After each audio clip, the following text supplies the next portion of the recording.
Good morning and welcome to our live ATS webcast seminar specifying wood and wood composite products. I'm Fulgence and I'm your moderator. I'm also accompanied by our team who will support us throughout the event. Today we have 4 courses with 1 break. It is my job to let you know exactly where we are throughout the day. You'll see me pop up after each speaker and make sure our speakers start and stop on time. And if you're having any technical difficulties, try logging out and then back in. That normally resolves most technical glitches, but if it doesn't resolve, please let us know in the Q&A box. If you happen to be in a conference room watching at home with a partner, please make sure you're each logged in with your assigned Zoom webinar link. That link is attached to your ATS account, which is how we report credit on your behalf. So if you're not already, please take some time now to log into a separate device or a second window so we can make sure you get the credits you deserve. Please also know that we will launch poll questions during every presentation, and we ask that you participate in those polls so we can confirm your attendance. Let's go over a few quick housekeeping notes to help you get the most out of today's session.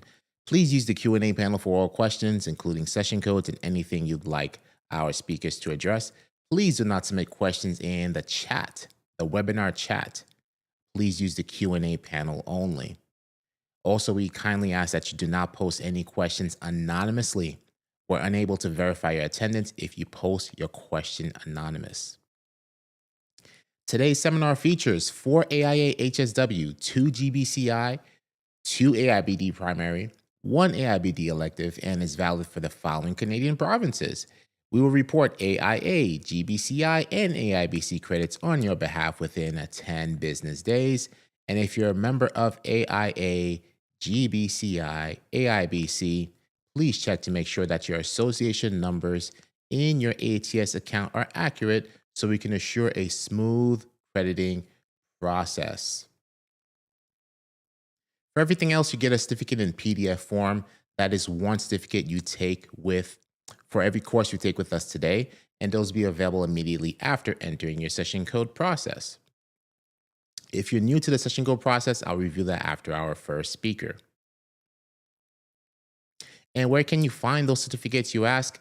Once you log into your ATS account, you will click certificates on the left. Then you'll see all the courses you've taken here at ATS. And to the right of that, you'll see a small certificate icon. And when you click on that, your certificate will pop up. And here's what it will look like. Also, handouts from today's speakers are available for download from your ATS account dashboard, also at atsseminar.com. And again, if you're new to this, I'll explain how to access your dashboard after our very first presentation. And with that, here to present Western Red Cedar Distinctive Sustainable Design. Please help me welcome Jay from Western Red Cedar Lumber Association. Jay, hello. Hi, Fulgence. I'm doing great. I just need to ready to go. Pop up on camera here. Yeah. Okay. There we go. Yeah. Good to see you here. All right. Ready to go. Yes. Whenever you're ready, please go ahead and share the screen and get you all set up. Alexander, yes, I am able to identify you. Just please remember when you're using the Q&A panel, make sure that post as anonymous is not checked, okay? So just post as you are so we can continue seeing you. All right, can you see me? Yes, you are. I can see you as well. But you are all set, my friend. Take it away. We're ready to go. Okay, yes. Great. All right, well, welcome everybody. My name is Jay Poppy. Well, I am with the Western Red Cedar Lumber Association. Western Red Cedar Lumber Association. Let me get through here. Today you're going to go through a course called Distinctive Sustainable Design. This course is set up with AIA to give you a couple of in HSW credit and I think some of the Canadian credits as well. Those will all be listed at the end when you go ahead and get your certificates. What we're going to do today is we're going to go through a 10,000 foot view of Western Red Cedar. So We're going to talk a little bit about the forest. We're going to talk about and sustainability, where the lumber and the fiber comes from. We're going to move through some grading and product type specifications. And then at the end, we're going to talk about some installation and finishing that's going to be considered best practices. And through this, we hope to give you a kind of a general and wide view of where Western red cedar can fit just in about any internal, external situation. Through your objectives here, you're going to learn about the properties, the specifications, our versatility, and once again, the finishing and maintenance techniques. All right, so who are we? The WRCLA has been around since the mid-1950s. We account for representation of 90% of the world's production of Western red cedar, with an annual volume of about 1 billion board feet of production, half of it coming from Canada and half of it coming from the United States. Our purpose is to ensure that cedar, when cedar is selected, that everybody has the best information that they can get in order to make cedar perform up to everybody's expectations. The Western red cedar itself is quite a large tree. It reaches heights of about 200 feet, although it's really of the trio of trees that are most prevalent where this species comes from. It's the shortest of the three, even at about 180 to 200 feet. You have the hemlock, and then you have the Doug fir, which grow quite a bit larger than the cedar. But the cedar has a lot of different characteristics and properties that have made it a very valuable resource for not just the construction that we have today, but as what was known as the tree of life with the First Nations and the nations of the Pacific Northwest in the U.S. That utilized it for many of their daily activities. It was used as ceremonial to make ceremonial items. It was the bark of the trees to make baskets, the extractives from the tree to make medicines, and then just as building materials, both for ocean-going canoes and or landed products.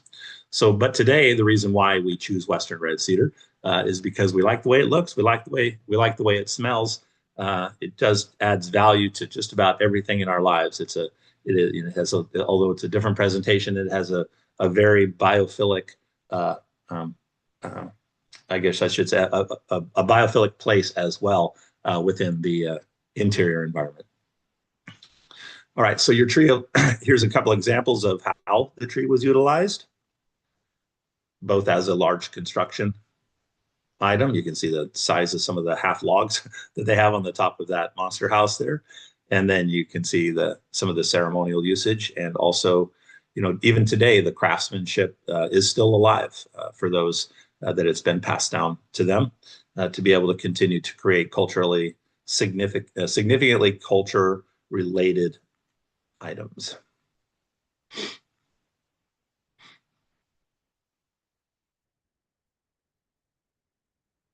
All right, so there are a lot of cedars out there, and the cedar we are going to talk about today is Thuja plicata, the Western red cedar. It grows in 2 areas in the world.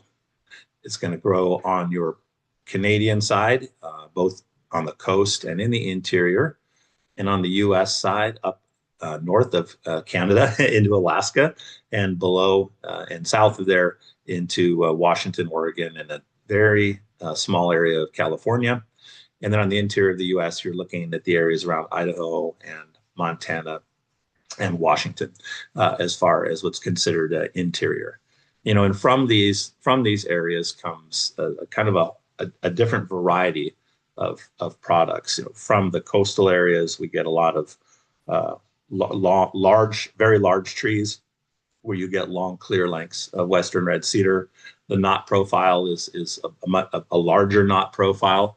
And sometimes because of the age of the tree, not as sound and tight as what you get from the interior trees, which are a lot of secondary, tertiary growth, where you have sound and tight knot stock. The colors don't tend to be as variation from dark to light as they do on the coastal ones as well.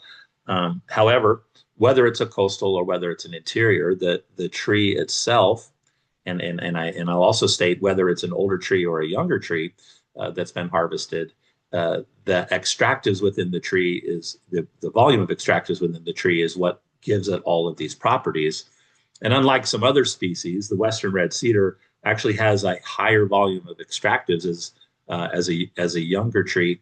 As it ages, it kind of levels off. So it starts off with a bunch of them, whereas other trees, it doesn't have that extractive level until it gets much older into the heartwood. So Western red cedar is a great choice, whether it's a younger tree that comes from maybe a replant from a generation ago, or some of the older ones that come from the coast.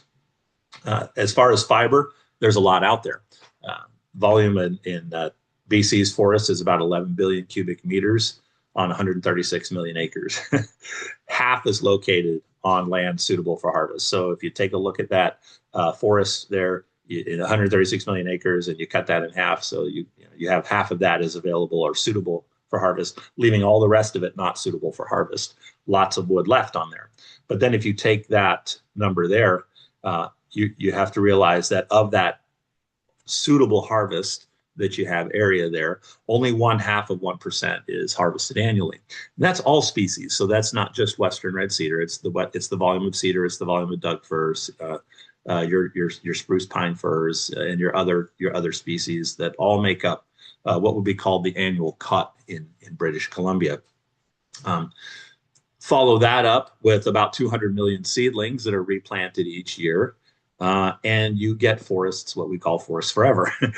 You get a very sustainable practice of very strategically taking trees where they need to be taken from, where they can be taken from, and then immediately replacing those after the harvest, so that there will be forests for generations to come. Harvesting practices have varied over the years. There is still, to this day, areas that areas get cut, almost completely, but there are areas that they do that need to have more wildlife corridors and erosion control. So that's taken into consideration and how that is done as well. The use of mechanical logging, it's kind of very picky as to where it can be done. Up in these areas in British Columbia, you have lots of waterheads, salmon spawns, things, small things you didn't even wouldn't know existed as you're walking through the forest until you accidentally step in it. So the loggers and everybody have to be very careful as they go through this. In Canada, they use what are called TFLs, which is a license to go and harvest a very specific area. There's very little privately held land in British Columbia as compared to the U.S., where a large portion of the land is privately held.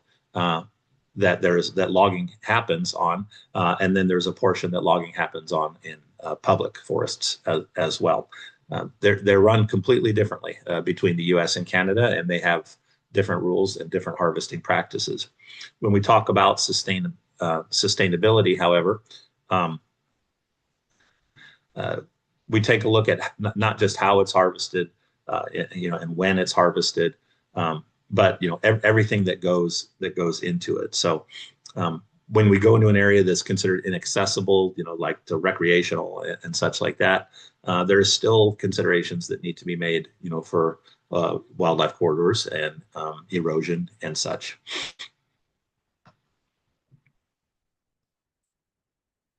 So this is more of a lowland application versus your upper elevation application. So you can see they're using what's called variable retention on this, which is, once again, erosion control. You see the roads that are going through there. Those roads would have to be recovered at the end of this lease after all the replanting is done. And then what you would see there over the next 40, 50 years would be kind of a lighter green area that, first it starts as a green mist, and then it starts to grow up and darken until it looks like the trees around it. Harvest cycle for Western red cedar is about 60 plus years before you can come back and get cedar again. But cedar's not going to be the only thing that's replaced. They're going to replace the Doug fir and the hemlock and all that. So there are certain rules in certain areas for what's called in-kind replacement. And that just means that they're going to put back the percentage of whatever was there when they took it. So just as an easy number, if you've got 100% of the forest making up 60% Doug fir, 40% or 20% hemlock, 20% cedar, that's what would be replanted, because nature has chosen that's what grows there, and it seems to grow best. So that's what they put back.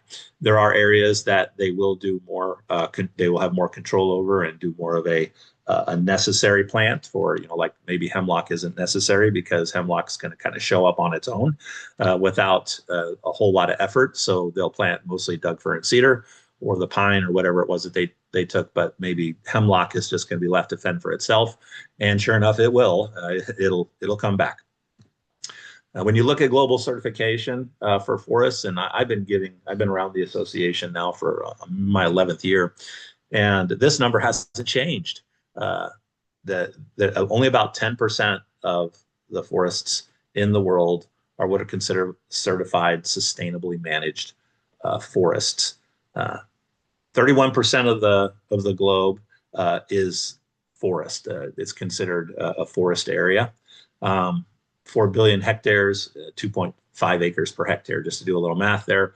But that's what we have. And of that, is only 10% fall into that certification category. Where are these forests? Well, the forests are mostly in Canada and the US.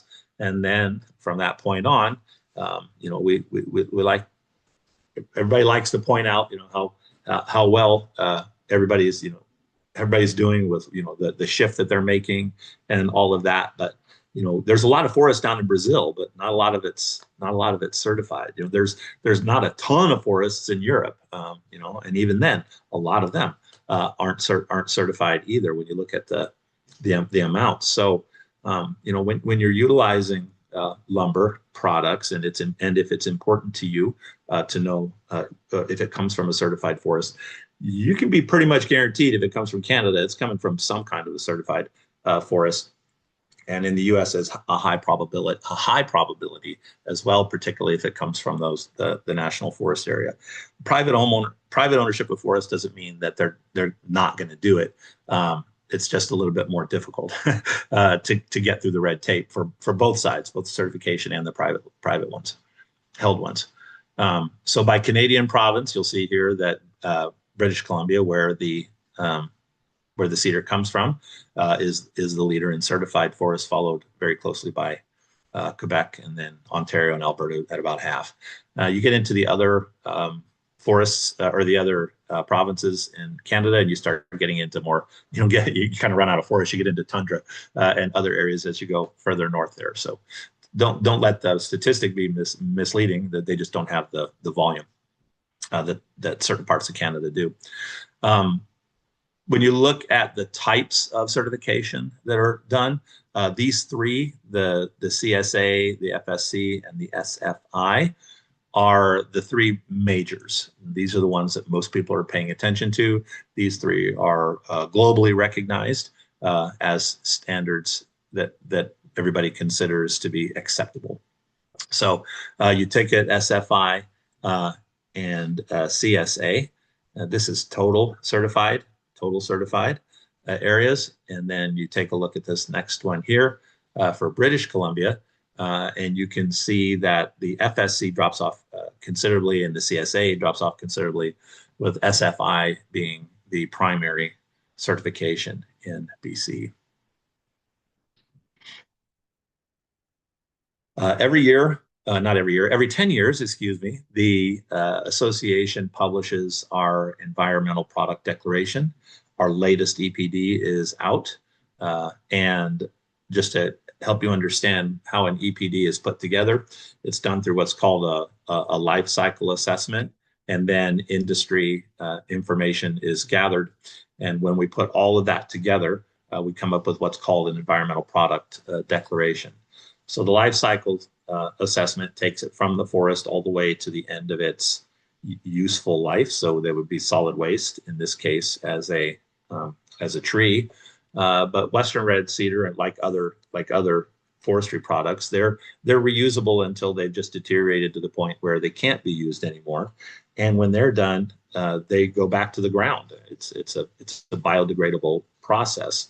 The only thing that really slows down wood products when it comes to the life cycle assessment is the application of finishes.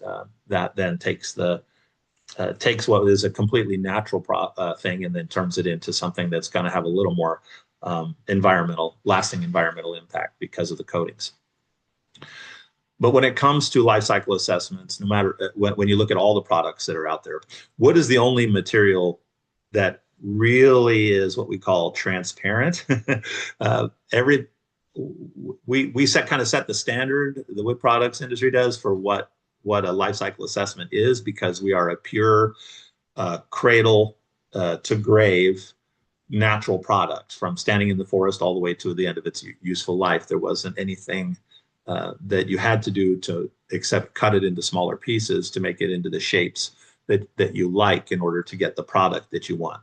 So the only thing that really knocks on wood is the energy it takes to produce those type of products. But when it comes to when you talk about water quality and soil and what the difference is between the older forest and the newer forest and what that means, we're transparent. We're as good as it gets. Other building products cannot even come close on the transparency side. Sorry, one more. All right. So taking a look at how we stack up in the life cycle assessment, you can see that the impact of wood compared to other building products is the lowest, the impact on the environment. And this is, harvesting all the way through the end of the use, harvesting, milling, and manufacturing, transportation, everything all the way to the end of its useful life. And then we know that it takes the lowest amount of energy to produce wood products as well. So the least environmental impact and the lowest energy to produce. Compared to other types of wood products, so wood composite type of products, you have what's called a virgin wood composites, and then you have recycled. So you have your first run of composites, which is a combination of wood and chemical and plastic and things like that. And then you have the recycled side, which is what most of them will say that they are. But they had to start as something, right? the first one. So you have the initial run of it, and then you have the recycled run of it, because the initial run is utilizing mostly new products versus sometimes new products. And then for the siding example, that's the same. So you just have basically a decking and a siding in this. And the reason why we put this out here is because our product declaration actually considers the two different products, considers decking versus siding. And that's really mostly because siding is, once again, going to have a lot of additives, such as additives for coatings and stuff. And one of the things that's actually coming up in the near term, but is very rarely addressed in these EPDs. When you have a product such as a pressure treated product, whether it's for deterioration and insect resistance, or whether it's for fire retardant treatment, that once again also throws the environmental thing askew. And cedar traditionally doesn't do that. It certainly isn't pressure treated for any kind of insect resistance or rot decay. It doesn't need to be. It's naturally that way. But with up and coming code enhancements in certain parts of the United States, particularly in the West, there is a requirement for some of these products to be fire retardant treated. So when you're making a decision on what you're going to apply in these areas where nothing's been banned, but there's an awful lot more that needs to be done, you want to make sure that you understand what in your design, what exactly is required for those areas. The EPD doesn't really address that on ours because it was completed before all this stuff got done, and it was actually just completed last year, and so it'll be a while before that gets addressed again. These unique characteristics are why people choose Western red cedar today. The stability of it, it's the durability of it, and there's a difference between stability and durability. durability has everything to do with the natural preservatives that are in it, whereas the stability has to do with how the grain is cut and what its intention is, and is it prepared correctly. All these things here are why people would do it. It does have a natural class 2 or a class B flame spread. Information is available for all of this in other forms beyond this presentation as well. So I'm going to stop there, and we're going to go ahead and do our first poll question. Sure. And there it is here. What material do you usually specify for siding? And we'll give you 40 seconds for that.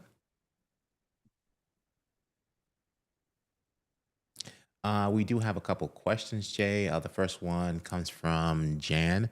How old are trees that are harvested? They can be harvested as early as 65 to 75 years, depending on whether coastal or interior. And the trees can then be way older. About 17 to 18% of the harvest still consists of trees that are older than 150 years old. Excellent. And Saeed asks, have new U.S. tariffs to Canadian lumber limited the supply for WCRA? It's not going to limit the supply, but there'll be price changes. Excellent. Thank you. All right. And let's go ahead and end this poll now and share the results. Thank you for your participation, everyone. So, Jay, we have 27% wood, 9% vinyl, 50% fiber cement, 3% hardboard, and 11% other. All right. Thank you very much. Appreciate everybody participating in that. That's always good information for me. All right. So as we are looking at our siding, as we get into grading profiles here, there's two things I want to mention. Number one, Western red cedar is always initially graded on its appearance quality. So any of the characteristics that are considered in the grade are considered is because of how it looks and what needs to be added or what needs to be taken away to make it get up to a grade standard. So you hear terms such as cutouts, which is a term that's generally going to be allowable for lower grades in order for it to make a clear. So if you hear like a C grade or a B grade, instead of an A grade generally doesn't have cutouts in it. A B grade and a C grade will have cutouts to make that allowance. And the reason why I mention that is because when you're specifying it and they're purchasing it because they need a certain volume, lower grades can be more cost efficient as far as if it's a 12-foot piece of siding. But if it's a C grade versus an A grade, the length of the usable piece could be considerably less, up to a third less, depending on where the actual cutout area is allowed. So you always want to keep that in as part of the consideration when you're making a grade specification. That if you're looking for A, make sure you specify the A and make sure that you don't get it replaced by a C because the expectations for both volume and appearance are not going to be met. So that leads me into the second one, and that's that Western red cedar timbers and lumber, even though not graded initially for structure, Western red cedar comes in just by design values of what's called a Struct 2, and not any higher. So there's no way to specify Western red cedar for a number 1 structural. Possibly you could, but as far as the industry goes, it's not made to that standard. So anytime you're going to make an application of a beam or you're going to run rafters, or you're going to have something that's going to have some kind of a bearing load, live or dead, that you need to refer to a span chart that is actually set up, but it only goes to Struct 2. All right. That being said, let's talk about the appearance and grades. So when you have these grade appearances, sorry, finger slip there. We start off in the siding grades with the clear siding grades. And the highest grade that exists is what's called VG Heart, which is a vertical grain with a heart wood appearance. there's two types of wood in a tree. They have what's called the sapwood and the heartwood. The heartwood is always that darker interior part of the tree. The cedar, it's wavy on the outside all the way around. And inside you see these darker colors. They can be a dark chocolate or brown all the way to red, hues of reds, all the way to a pink. And those can appear anywhere inside that heartwood. It doesn't have to be the darkest is the center and then it gets lighter out. That's not the way it goes. It can be all a variation of colors throughout in the heartwood. Within the sapwood, that outside ring, it's a very milky white appearing part of the tree. Sapwood can be allowed in certain grades, in certain patterns. In this particular grade of clears, if it's saying clear VG heart, it is heartwood only, and it's vertical grain only. And why is that important? Well, the heartwood is what's considered the only durable part of a tree. If you go outside of the heartwood, you get into what's called the sapwood, as explained, and that is never considered durable. So the product can still be considered durable as it contains a high amount of wood from the heart of the tree, but 100% or a lot, you're not going to see 100% sapwood products. You're going to see mixed, and you're going to see those in decking, and you might see it in a little bit of lumber, and you're going to see it in siding, maybe back face, or in the areas that's not seen. And then sometimes, depending on how low the grade goes, you can start to see it appearing more often. But when you talk about durability over age, they say, oh, these younger trees, they just don't do what the older trees did. If it's heartwood, it's exactly the same. It contains the same percentage of extractives, whether it's a younger tree or an older tree. I said that from the very beginning. It's the content of the sapwood that makes the difference. And so in smaller trees, you don't have as much heartwood, and they maybe try to sneak a little sapwood in there to try to make the volume and try to, recover as much fiber as possible. So the use of smaller trees and younger trees can lead to maybe a diminished expectation of total life expectancy because of the overall durability of the product. Maybe it has a little too much sapwood in it. But this doesn't just go with cedar. This goes with redwood or any of the other durable species as well. But just don't let people tell you just because it's old versus new that's the case. It's where it comes from and how much content it has of the two different types of wood. A clear is the next grade down from clear CVG. So A clear, you'll notice that we dropped two terms. We dropped heartwood and we dropped vertical grain. So now your A clear can have mixed grains and it can have some sapwood appearance to it, even though it's still going to be clear without knots. Let me see, did it have any other listings on there? Yeah, so we had B grades and C grades, as you can see there. Now that clear rustic or text face that you see listed at the bottom can be in vertical grain and heart as well, but you'll mostly find this in A clears, not in the clear heart VG, because the demand for it is a smooth face in most cases. Your two types of knotty grades in siding are select and quality knotty, and then what's called a number 3 common, which is a common reference is STK, or number 3 common when you're coming from an inland knotty position. Some Canadian mills actually do use this because they export so much of it to the U.S. But that is WWPA is a U.S. grade and a reference to basically a select or quality knotty mixed lift. If you really want comparison, you would have to be a number 2 or 2 and better if you're going to compare it to the select knotty in the Canadian NLGA grade book.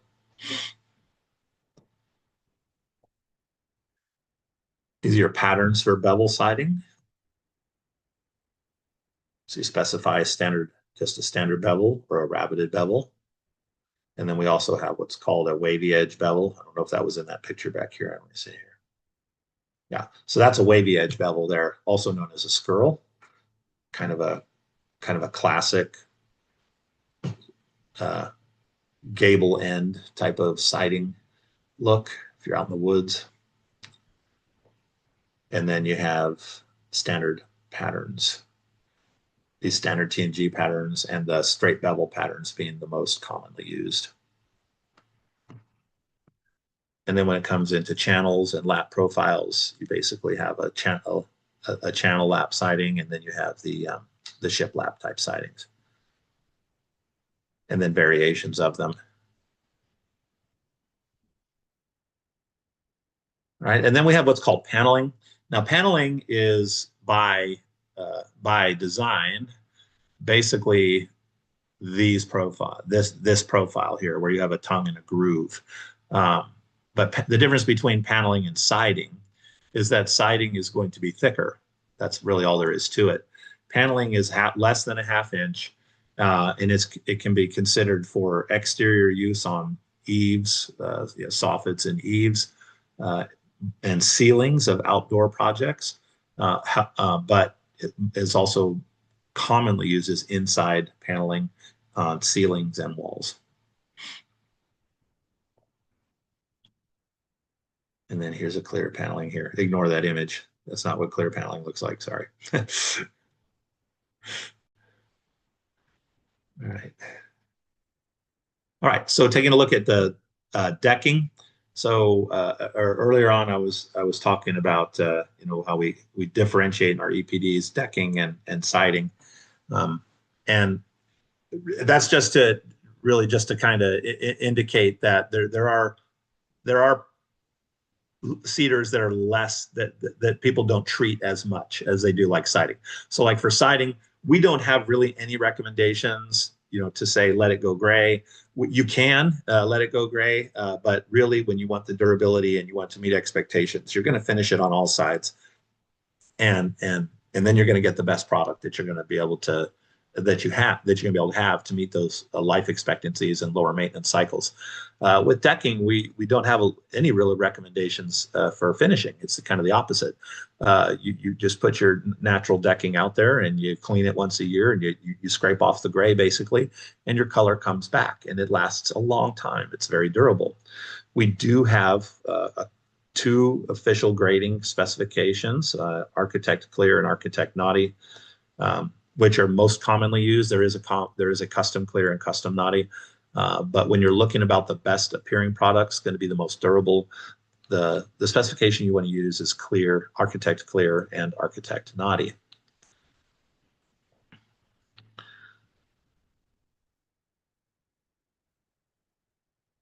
And then for timbers, mostly associated with outdoor living type products.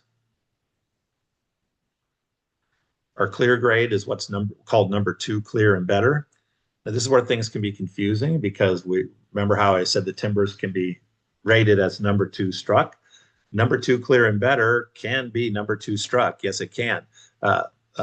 However, it's initially graded for appearance, as I was talking about before. So when you want the best looking timber, you will ask for number 2 clear and better.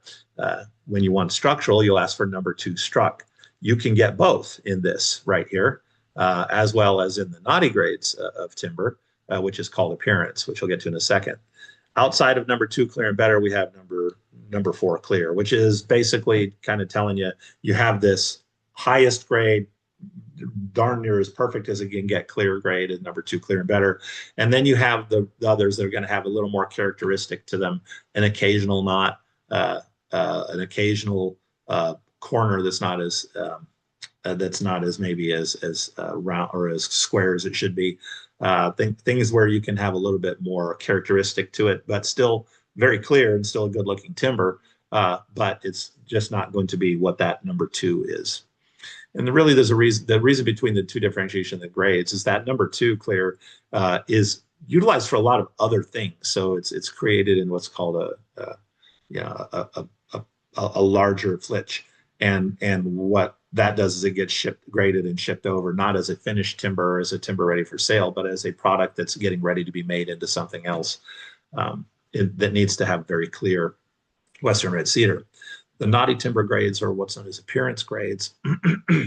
And yes, everything is graded for appearance, but these are very specifically related to, referred to as appearance timbers. And that means it's going to be a naughty timber.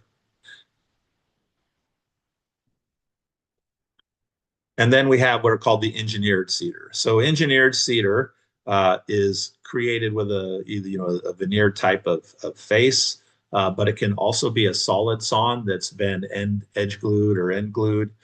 So there's different ways that you can have Western red cedar on the engineered side, but the grades are the same. So once the product is completed, whether it's, like I said, veneered or whether it's solid sawn and constructed, the final grade is going to relate to exactly what the grade book says for solid sawn products.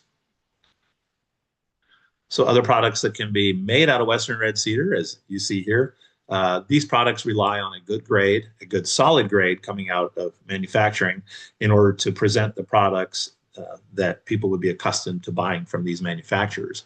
So it's very important that those grades are accurate. And then taking a look at some of the uses of Western red cedar. From an institutional side, we have what's called Sandy High School, which is probably one of the largest, almost all 100% exterior Western red cedar projects that really exists. This has been actually repeated half a dozen times in the Northwest, Pacific Northwest in the U.S. This was a very bold project in the Cascades in Washington.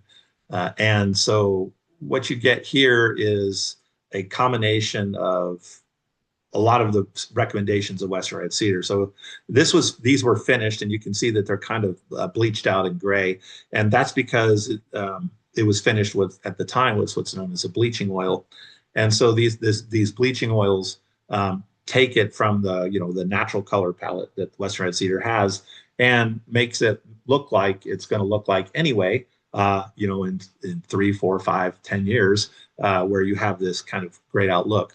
So bleaching oil is really what they call the one and done type of application. So it's applied on all sides, so that gives it that stability, the stability that needs to be had for a wood product. And then it has the look already around all sides of the building, because if you put it up in its natural state, one side of the building is going to go gray a lot faster than the other side of the building. Your western and southern faces, high UV, especially when you're talking about elevations, you're going to see a color change rather quickly. But by doing this bleaching oil, they were able to take it to that look that you see there. It got a lot of awards. It got the LEED gold certification as far as the whole construction project goes. They were very happy with the reduced carbon footprint and also utilizing local products. So this cedar came from the area where the schools were built. Institutional other products or projects. This is a ballpark, minor league ballpark in St. Paul, Minnesota, where they utilize the natural colors of cedar. They just pulling it out with a semi-solid or a semi-transparent application to kind of draw out the color variations and kind of give it that kind of wet look, which a lot of people like. And that makes a nice contrast to more of the industrial look of the rest of the ballpark, and kind of ties that together with the nice look of a baseball field. So really a beautiful project for a civic type of project. And then as far as interior goes, Crate & Barrel's been using Western red cedar to kind of, once again, kind of offset the whitewashed contemporary look with more of a softening the tones within the stores, utilizing a lot of clear cedar for this type of application.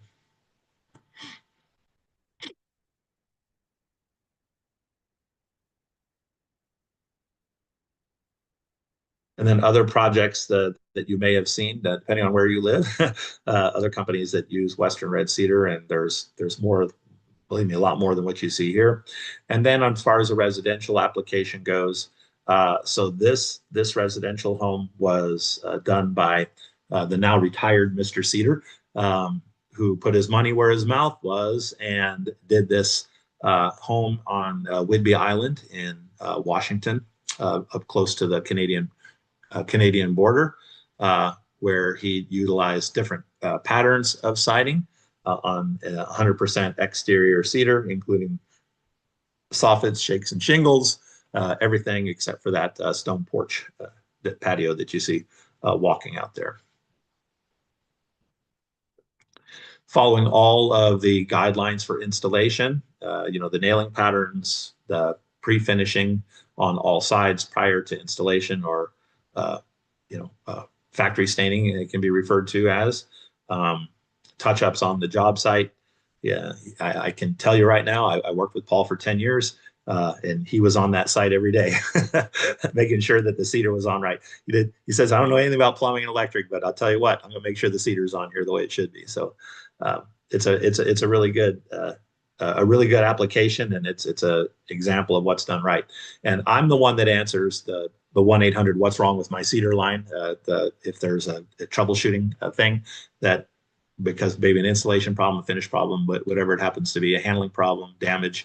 And so this house has been up for, it was done just as I came on about 11 years ago, 10 maybe a year before, and he's never called me on that line to say that there was a problem. So he's always pretty happy about that. He says he'll give me a call if he runs into any issues. Outdoor living projects, kind of the way to wrap this up here. Very common use of Western red cedar. This, kind of using it as transitional spaces, outdoor kitchens, besides your pools, everything that gives everything a nice natural look. All right. So one more poll question, please. Absolutely.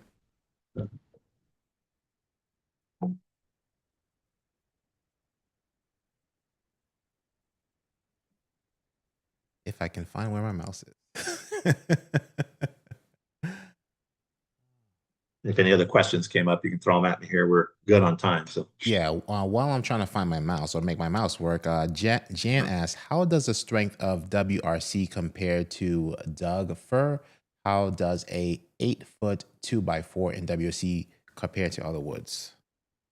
So, right. Yeah. So cedar is itself is not known for its strength applications, and that's why it's limited to a struck 2 application. Doug fir is much stronger. You're going to get number 1 structural out of that. It's just what people use when that is required. And it has a pretty, it kind of has a reddish look to it as well. It can look really, really nice. The difference between them being that Doug fir is only half as durable in its natural state as Western red cedar is. So it's going to require a very rigorous and a finishing process in order for it to perform really well in that durability category. And then I think the second part was other species. Once again, cedar is low on the strength scale. So, you're going to use southern yellow pine and cover it with Western red cedar, or you're going to use Doug fir if strength is required. And also if any kind of application of a ground contact treatment is required, you wouldn't use Western red cedar. If it's required, like I said, you're not going to use Western red cedar. You're going to use those other species. Excellent. Thank you. Let's go ahead and end the poll here and share the results. So the question was, if you specify appearance wood, what species do you usually choose? And we have 48% Western red cedar, 26% cedar, 7% tropical hardwoods, 5% California redwood, and 14% other. Okay, great. Yeah. So, to this day, Western red, and it says cedar, Western red cedar and cedar. So there are other cedars, right? Yeah. It's just that there is a durability scale that goes into that. And so if you want the most durable, right at the top of the scale, you have Western red cedar. Just really, just almost tied and right at it is California redwood. And then the other cedars kind of fall into place below those. Still considered durable in their heartwood, but not as durable as Western red cedar. So thank you for those answers. So for the back part of this presentation, we get into the kind of the nuts and bolts, the specification of the installation and the finishing. Because really, no matter what we do in this front end, I don't care if it's the most certified sustainable forest, trees are coming out of it and they're going into the market and they are going to get utilized, and everything can fall apart with a bad install, a bad finish. People who just decided not to follow the directions, or just didn't think they had to follow the directions, didn't look it up, or were just ignorant. So we have some general rules about installation of Western red cedar, and this goes across all the products.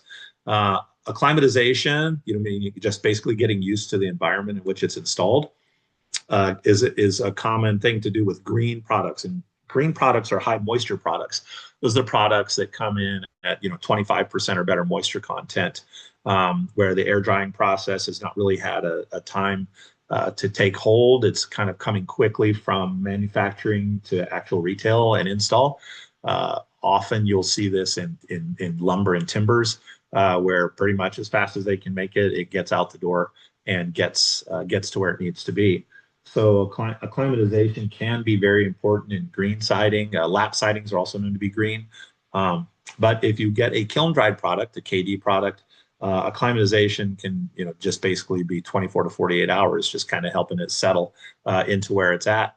But there's also what's known as job site realities, and I do understand job site realities. I spent time in the field as a general certified code building inspector, as a private inspector, and then as a home builder for a little organization called Habitat for Humanity for about 10 years.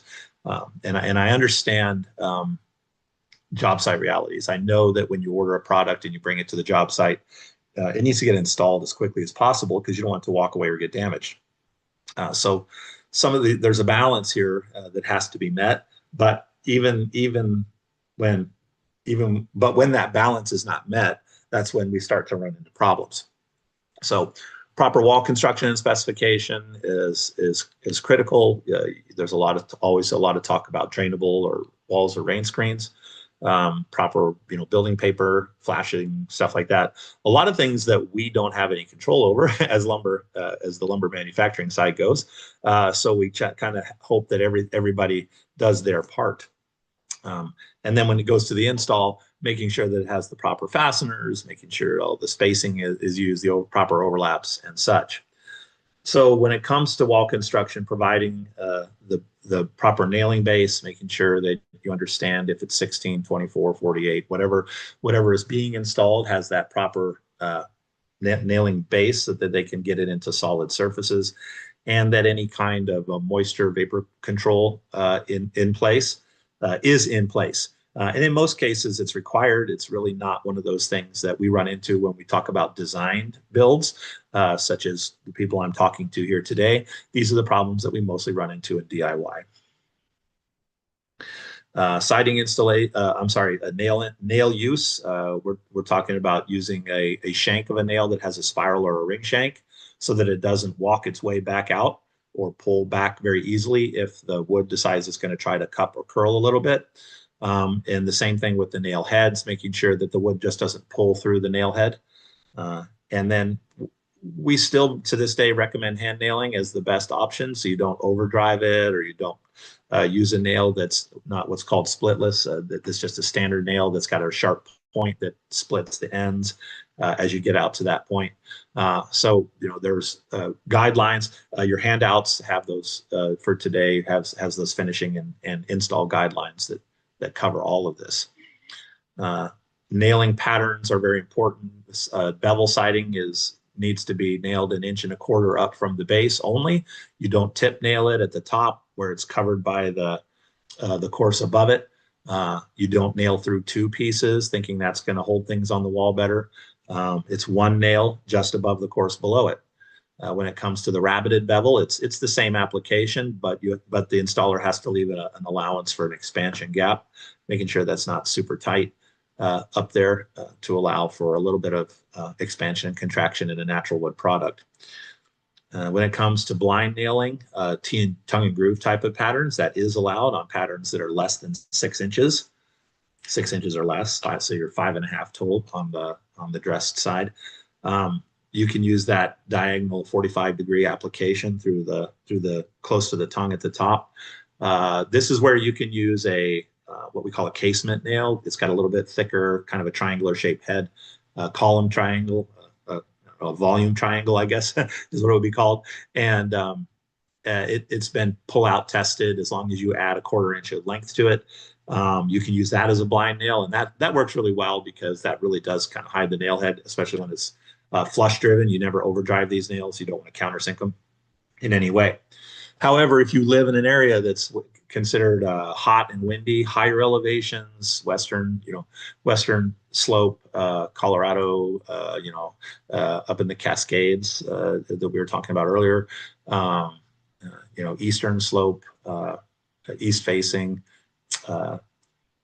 areas in Oregon and Washington. These places can get hot and dry at altitude, and so you want to make sure that you add that extra face nail, or just do 2 face nails. Just go ahead and go with that. And then when it comes to 8-inch and wider siding, you're not going to use a blind approach at all. You're just going to use the 2 face nails. Providing for proper nail depth means that you have to have either hit the stud, have blocking considerations, or if you're doing a rain screen type install or a drainable wall, those furring strips have to have a thickness to them, which overall gives the minimum depth, which is 1 1/4 inches. Preventing moisture penetration is, once again, kind of standard. Nobody wants to get water behind the wall. Mitering joint cuts helps. However, don't caulk where the joints come together. You only caulk where the end of the board butts up against the trim. That's the only place that you're going to caulk this wood. You're not the bottom windowsills, not the top of the doors, not at the field joints in the middle. That's where you're going to try that miter joint. If you think there's going to be a little bit of movement, that would maybe cause a little bit of gapping. Although I've been in this a long time, and I don't see a whole lot of that. Green lap siding, maybe, but kiln dried products that are butted tightly together in the middle, you just don't really see that much gapping. So it's really not a problem. Some people will flash behind it, really not necessary. The building paper, drainable building paper, is going to be as adequate as it needs to be. Sorry. All right. So we'll finish up with finishes here, and these finishes fall into kind of 5 basic categories. We have it semi-transparent to transparent, solids and paints, solid stains and paints. Then you have what are called the bleaching oils or weathering stains, which are kind of have gone through a process of these. That school that I showed you earlier was a bleaching oil. Well, in a lot of places, those have been VOC'd out, so you don't see a lot of pure bleaching oils anymore. You have what are called weathering stains, which are actually film formers, and those go more towards the solid color stain performance characteristics and kind of overall look. There's new technologies in stain with diffusion applications versus just kind of absorption, where it just absorbs a little bit, where there's more diffusion across into and a millimeter, 2 millimeters, 3 deep, 3 millimeters even into the wood, which is going to give a very strong finish. So finish technology improves constantly, and there's always that's probably the number one question I get on the cedar line are finishing questions. All right, so number one recommendation is that you make sure that you finish it on all sides prior to installation. There's really no, unless it's already on the wall for refinishing. If you're doing a new installation of Western red cedar, whether if you're going to finish a deck where you're going to finish the boards on all sides, if you're going to put up siding, you're going to definitely finish it on all sides. This is where you're going to get the most stable wood. The finish is going to last as long as it can, as long as the manufacturer probably tells you it's gonna last. The moisture absorption and the movement are definitely going to be controlled when you have this type of finish, and it does definitely help control the extractive staining, which cedar can be known for. Solid color paints and stains are going to perform best on what are called the textured surface.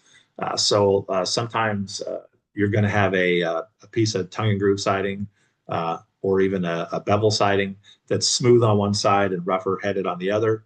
The rougher headed face is generally the side that it's going to be graded to for that appearance, and it's also the side that's intended to go towards the weather, because it holds the stain in the paint better, and you'll get a longer lasting finish when you finish on that side. Stain blocking primer is going to be for any paints that you're going to use, and if you are going to apply primer, or if you're going to finish, the very minimum you want to do, if you're painting finish, is you're going to do the primer on all sides. You don't necessarily have to paint on all sides. You'll paint, you'll touch up the ends, and you'll paint the surface, touch up the ends as you go, and paint the front of it after you're done. But do make sure that it's back primed. That will give you what you need as far as that protection and stability that we talked about earlier.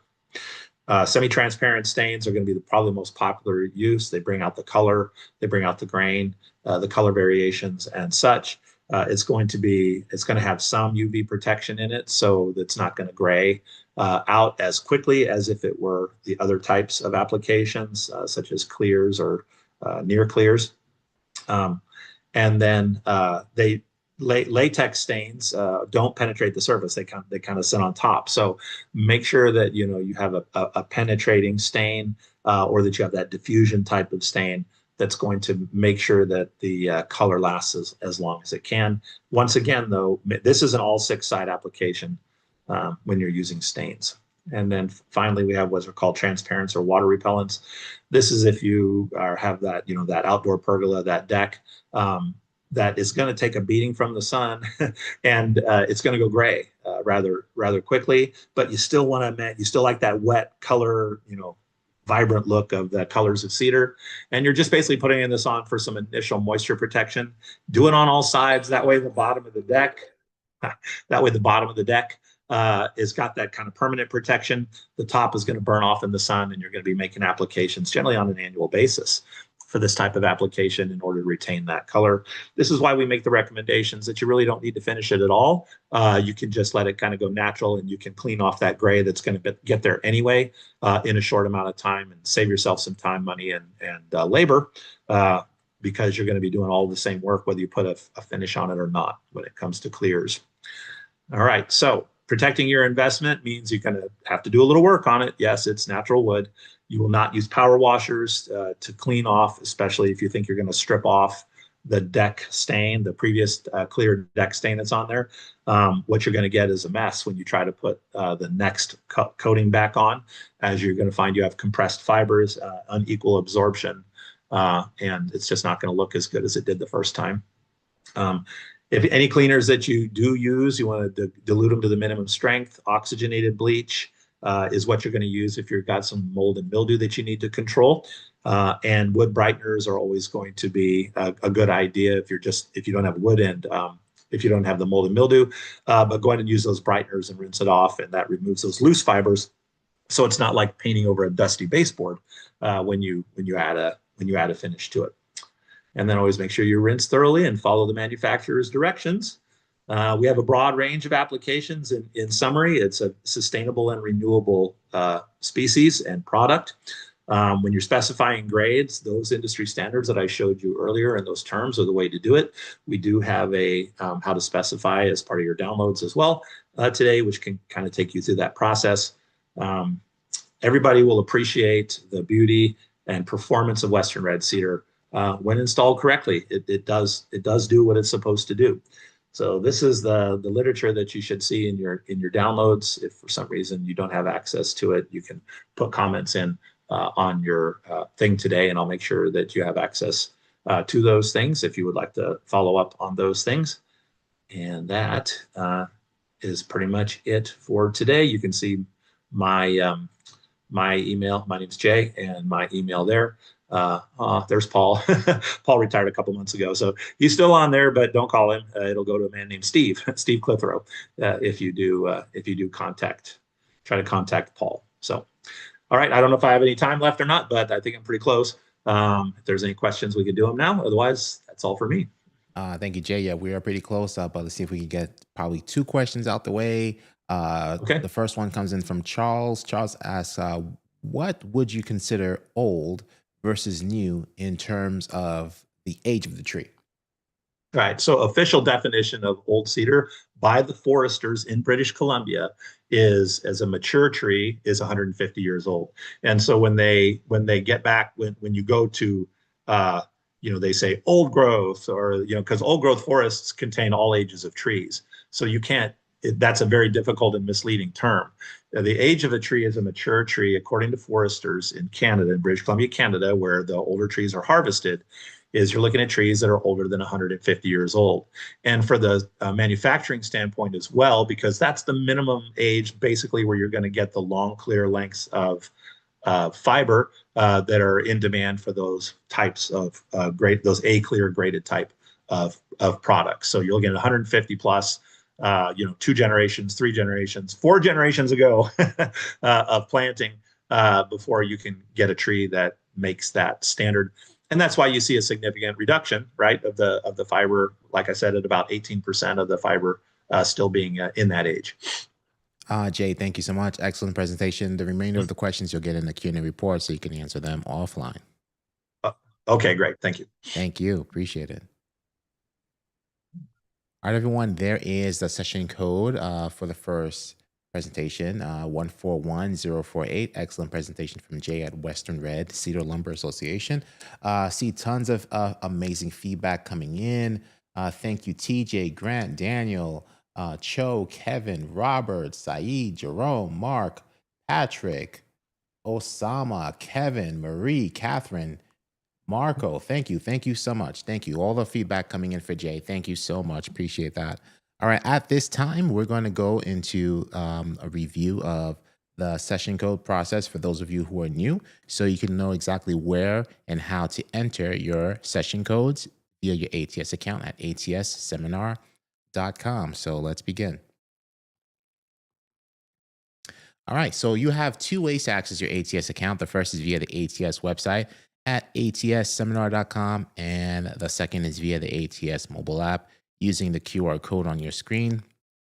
If you go to your account on the website, you need to open up a separate browser window. If you are joining us from zoom.us, go to atsseminar.com.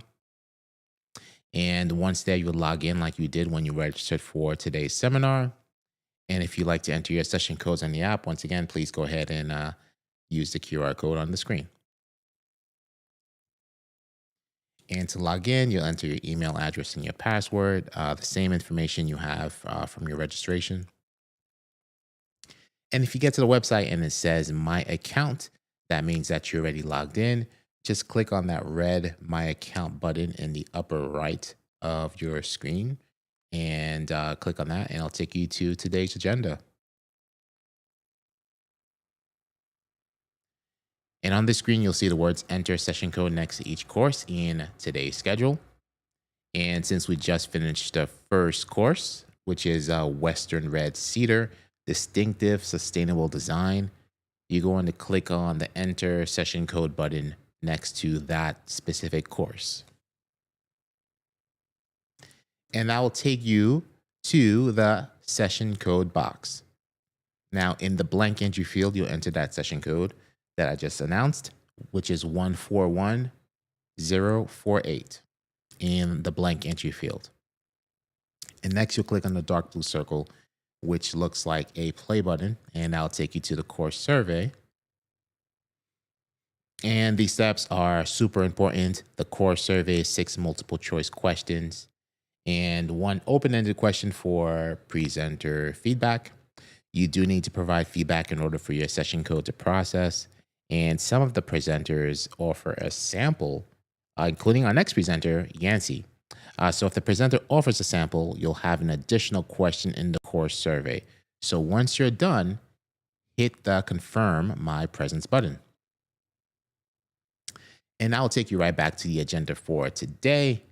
And if everything was entered correctly, you should see presence confirmed, and that's it. And if you have any questions, please use the Q&A panel as you've been using, and I'll be sure to help you there. And as a reminder, handouts from today's speakers are also available for download directly from your ATS account dashboard at atsseminar.com. And we are now moving right along with our schedule here to present non-combustible and NFPA 285 tested wood aesthetic technologies for commercial projects. Please join me in welcoming Yancy Hughes with GeoLam. Yancy, hello, how are you? Hello, Fulgens. I'm great. How are you today? Very good. Good to see you. All right. Okay. Are we ready to share and get going? Yes, sir. Yes, sir. All right.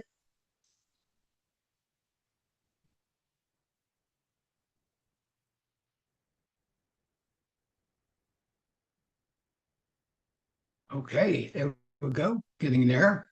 Getting there. Mhm.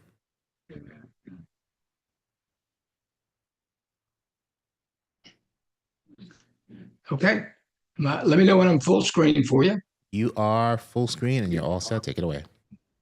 Okay. A very, very good day, everyone. My name is Yancey Hughes. I am the National Sales Director for GLM, and I'm very excited today to do a program for you.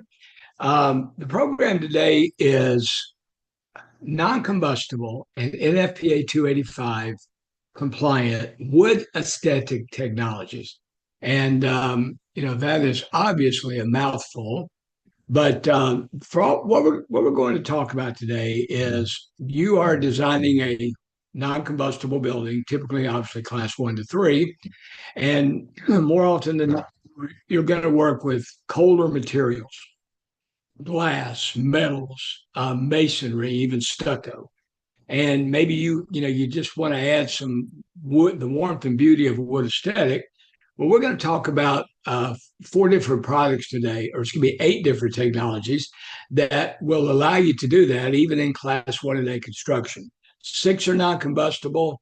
2 are use the NFPA 285 for compliance. Continuing ed credits, HSW, Sustainable Design, and a GBCI credit. Of course, Fulgens and the great people at ATS will handle all those submittals for you. GLM is our sponsor today. I'll have 8 to 10 minutes left at the end of the educational content I'll make you an expert in GLM. It's a pretty simple, wonderful technology. I'm an old guy. I'm therefore, by default, old school. I'm going to use physical samples in our program today. So I'm going to use physical samples as if I were in your office. That's kind of my objective. So I'm going to mention that ahead of time. We have 3 poll questions as we go through, and Fulgens will administer those. So that being said, let's get started. And what do I have on my screen here? Okay, let's get rid of that. Okay, I pretty much told you the course overview already. We're going to focus on 8 technologies that can provide a wood aesthetic for your non-combustible class 1 to 3 project.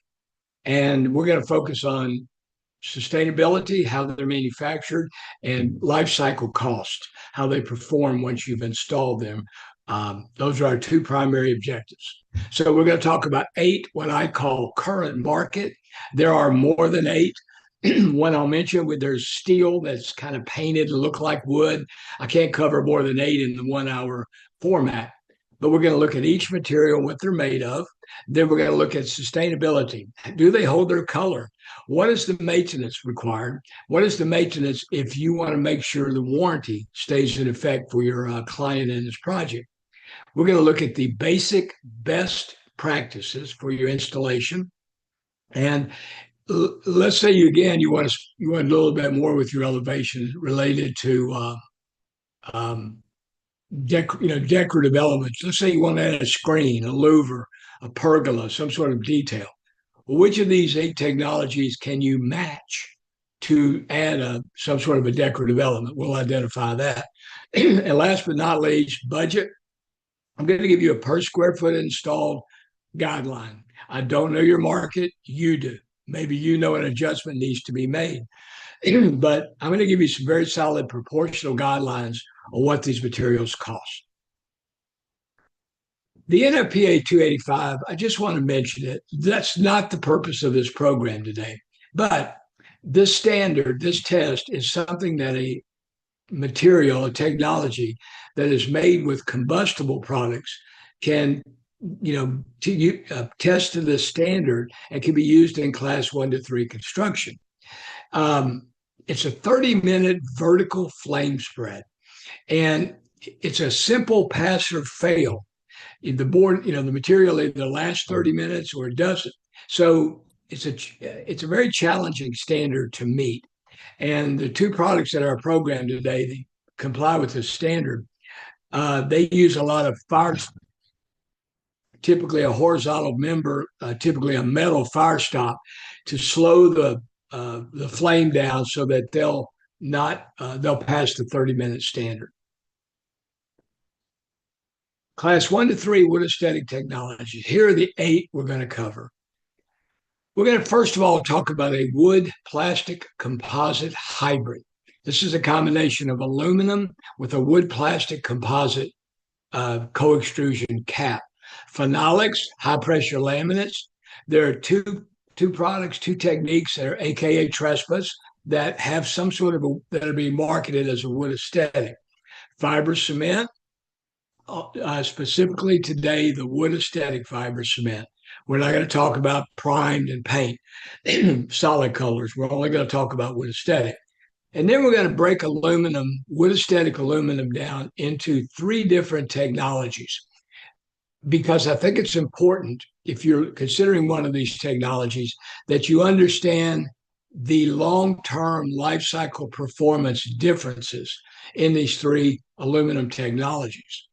A wood plastic composite and porcelain as a wood aesthetic option you can look at for porcelain.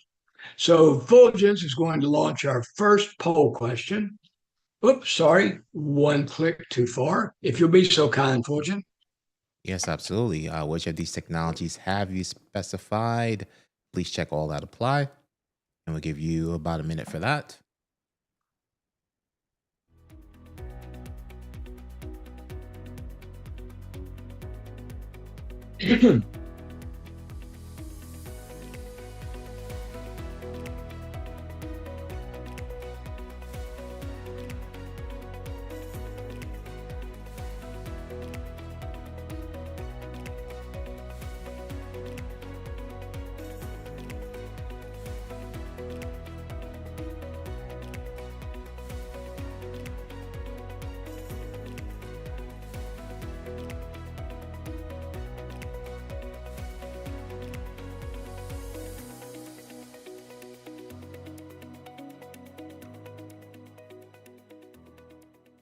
Okay, everyone, thank you for your participation in the poll. So Yancy, we have 38% wood plastic composite hybrid, 22% wood aesthetic phenolics, 63% wood aesthetic fiber cement, Right, sure. 30% sublimated powder coated aluminum, 13% digital inkjet, 11% foil coated, 27% solid wood plastic, and 29% wood aesthetic porcelain. Okay, thank you. I wrote those down. The next is this second poll question, which is much shorter and much easier. By the way, they all get easier as we go. Which of these technology characteristics was most important in the specification selection? And I'll give you about a minute for that.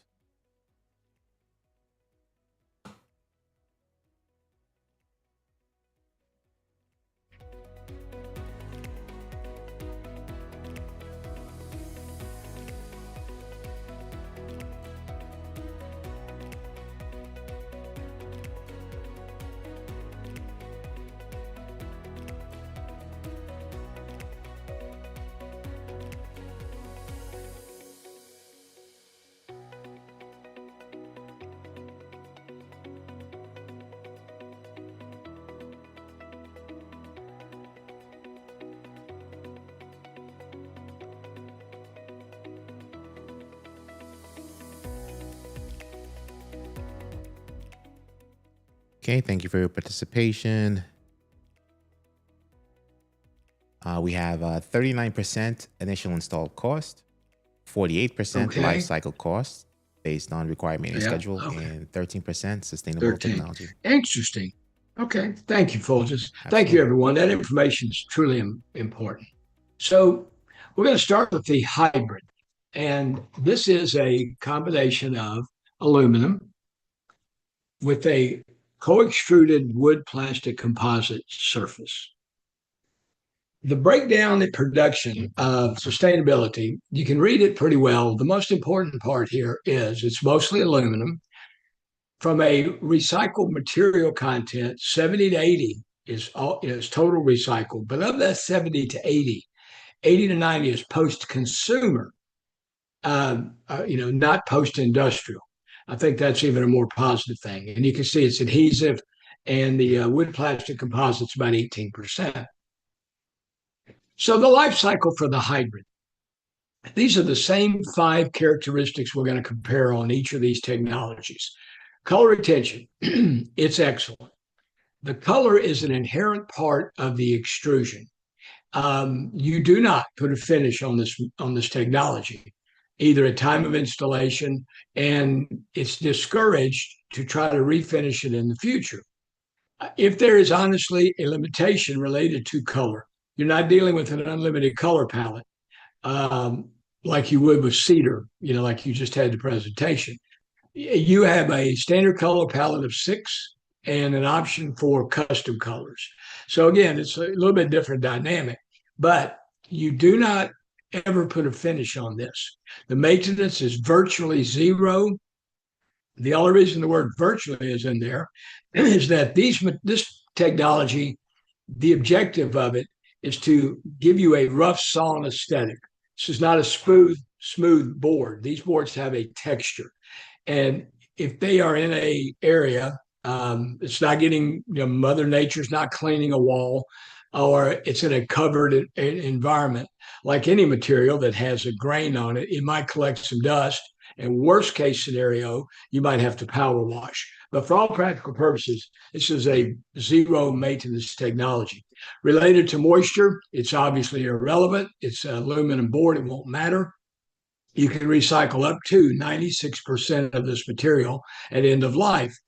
To achieve 96%, you'd have to separate the composite from the adhesive from the aluminum. I don't know how to do that, to be honest. If somebody did call me and say, we've had some storm damage, we can't reuse the material, my recommendation is going to be burn off the composite, recycle the aluminum. You still recycle 78% of the material. I believe that would be the most time and cost-effective thing to do. The warranty on hybrid is 10 years. The key to this warranty, though, it is non-prorated, and it's 100% coverage, and it's transferable. The installation of hybrid, best practice, hybrid is aluminum, mostly. So it's strong, but yet it's very lightweight. It's strong enough to span 24 inches on center. These boards are designed to be screwed to solid contact. Now, you don't have to fur these boards. There's no clip. These boards can be screwed over a simple drainage plane to plywood or OSB. But let's think, maybe if you're working with a continuous insulation girt system of any kind, just space it at 24 inches on center instead of 16, and that'll save you quite a bit of money. And screw right to the CI assembly. You can specify whether you would prefer an 1/8 inch butt joint or a tight butt joint. They're both acceptable. The difference is in the screw pattern. But I think manufacturer would recommend an 1/8 inch. But the key to whatever choice you make is that it's going to be an 1/8 inch in February and July.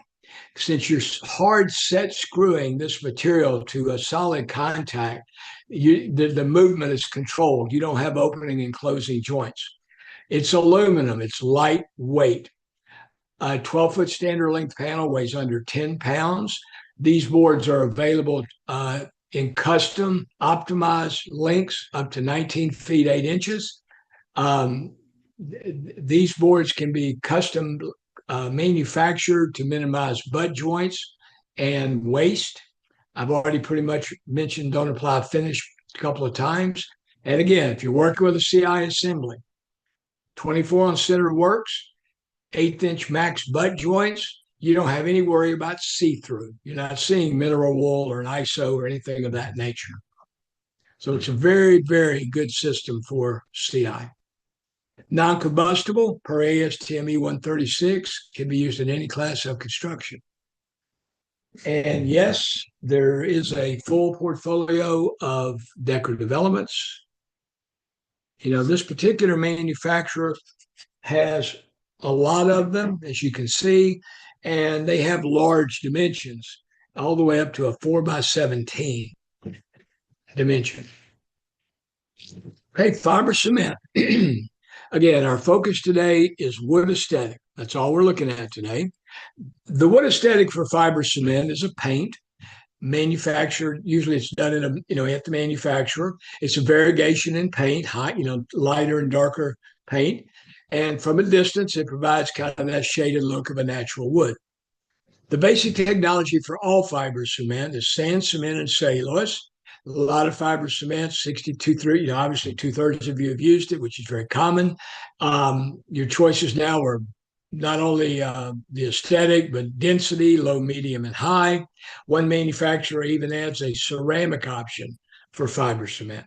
They'll put a light ceramic coating on it. The life cycle for fiber cement, I believe color retention in general is good. The denser the board, the better the color retention. But at some point in the future, 7 to 10 years, maybe longer, based on external factors, you're going to be putting a new finish on these boards. They are non-permeable. Fiber cement must breathe. I don't think that's a revelation to any of you, but there was a lot of failures with fiber cement in the residential sector 15, 20 years ago, where it was just put up over plywood OSB. The butt joints were caulked. The caulk deteriorated. Homeowners didn't recaulk. Moisture got behind. It got trapped. Literally rotted out walls, sheathing, and everything. A quick Google search will show you a lot of those failures. So obviously, it must breathe. Sustainability is concrete. Bugs won't eat it. It's not recyclable at end of life. It's going to probably end up in a landfill. Now, in a landfill, it's not leaching hazardous material, VOCs or anything hazardous, but it's going to be in a landfill a very, very long time. The warranty is 15 years for the base material. The finish warranty, again, these are paint. Many of especially the medium density wood aesthetic fiber cements, begin to prorate their finish warranty in the 3rd year through the 15th. So again, it's paint. The ideal is that it loses color at a uniform rate and it's not that noticeable. The installation of fiber cement, it's heavy, as you know, 5 to 7 pounds per square foot, requires special tooling to cut, primarily not just to cut it, but to control the carcinogenic dust. Furring, again, you have to make sure it breathes. Not soffit friendly. Now, you can use fiber cement and soffit by all means, but you're going to have to use additional subframing to support the weight to keep the warranty in effect. Non-combustible, of course, fiber cement will not burn. Fiber cement does not offer any type of decorative element. So if you are looking for additional decorative type, be it screening or louvers, you're going to have to look at an alternative material. So now we're going to talk about phenolic resins, high pressure laminates, aka trespass. There are 2 techniques that are sold as a wood aesthetic. The one you're looking at there is the most common, and it is literally a paper scrim that's laid on the high pressure laminate and pressed into it. And it gives you this kind of some kind of a paper scrim wood looking aesthetic. Another thing I want to mention about phenolic, if you look at this picture, I want you to point out the open butt joints. We'll talk more about that in a moment, but these boards have a resin in them and they do expand and contract. Okay. The other type of wood aesthetic is an actual piece of real wood. This company is called Prodema. They actually put a piece of very, very thin veneer on their high pressure laminate. Oops, excuse me. And oh boy, that really moves. Sorry. Then they press it together under heat and pressure. So the basic technology for a phenolic, it's paper sandwich. You can read the ingredients. You got all these different layers of craft paper, melamine over, and you press them together with a resin and holds them together. No, I'm sorry. Life, well, they've done this. I beg your pardon, everyone. Let me get to, whoops. Got to have a glitch. Okay, life cycle. Color retention is good. Maintenance should be low. Related to moisture, just remember it's a paper sandwich. This technology would not perform well if it's in a situation where it can absorb any moisture. So again, you need to be very careful of that. Sustainability. At time of manufacture, there's recycled material being used. It's a low VOC product. End of life, it cannot be recycled. There's no way to separate all those layers and reuse, and it's going to end up in a landfill.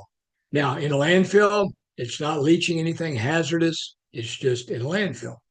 The warranty is 10 years on the actual HPL.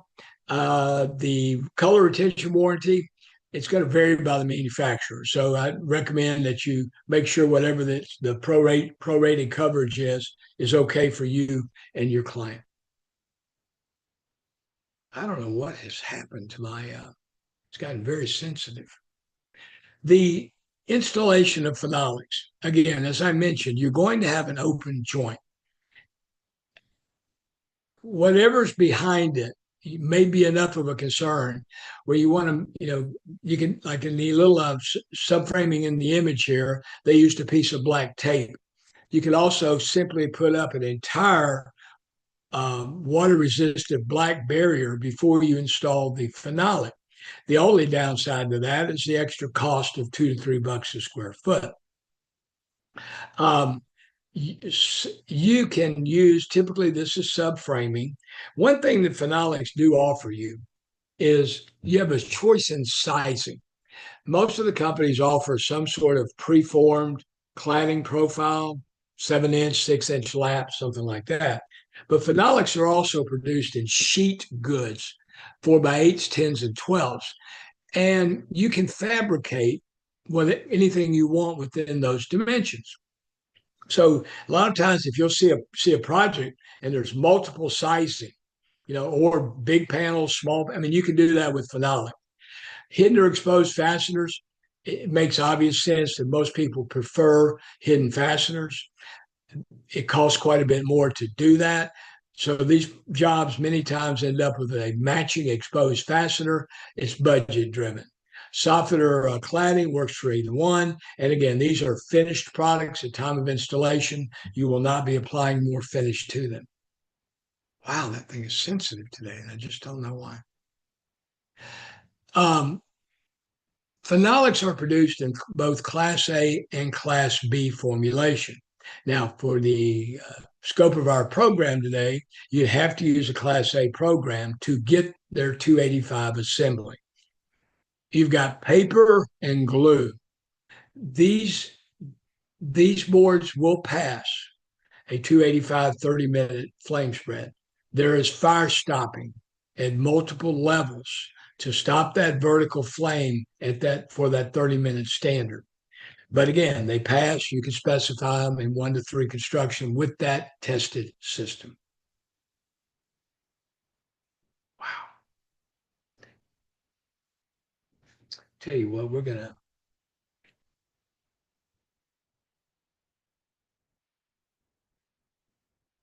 I'm sorry, I don't know why this thing is doing this to me.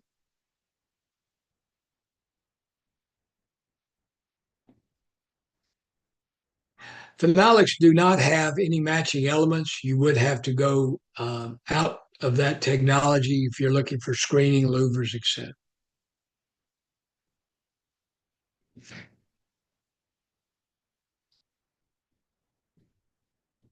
I'm sorry, I don't know what's going on with my mouse here.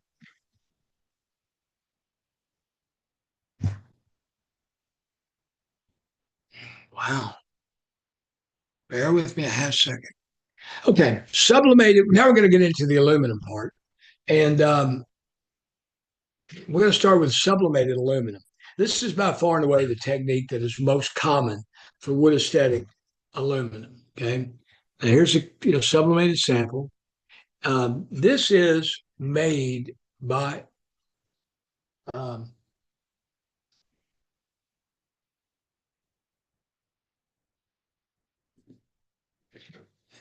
you have a powder coat, and then you lay a wood grain into it. You kind of lay the wood grain into it, and that's how you do that.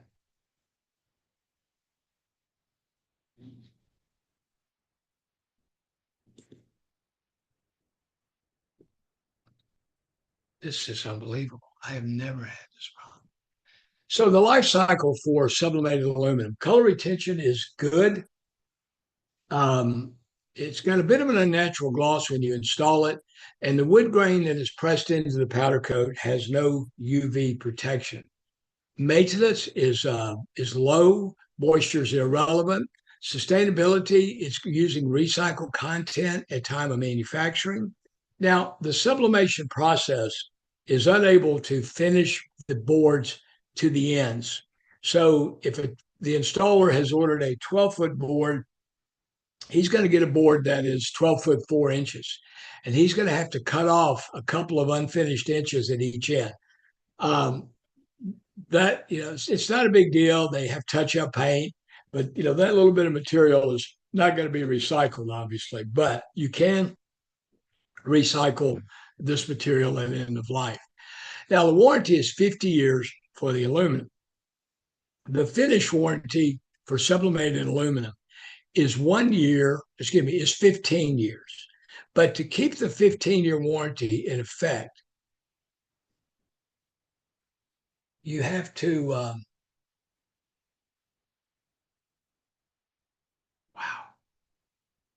I'm never going to get through this.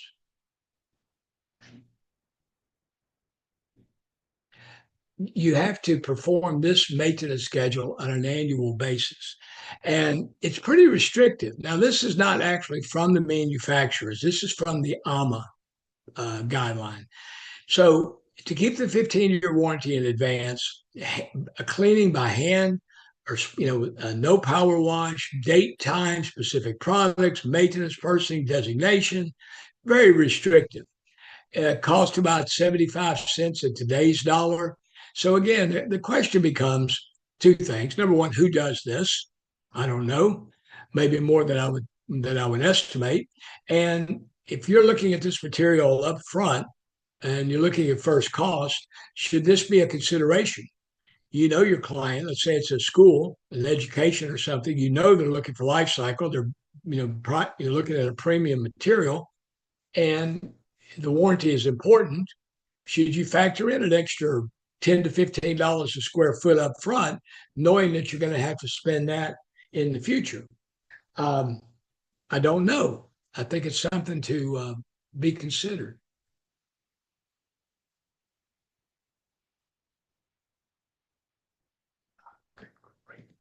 Guys, I'm sorry. I have never had this. So the installation of sublimated, these are typically produced in 12/16s, and one company I know of goes all the way to 24. Now, most of this material is installed with the longer material is installed with a clip system because of the expansion and contraction. Now, aluminum has very little movement, but at 24 feet, there's enough of a concern that oil canning could occur, so they want to hang these on a clip. Softener cladding works for either one. I've talked about the panel ends, and you have to use it. Again, you're gonna have touch up with this material. It scratches. You're cutting the ends off, so there's going to be some field touch up with this material.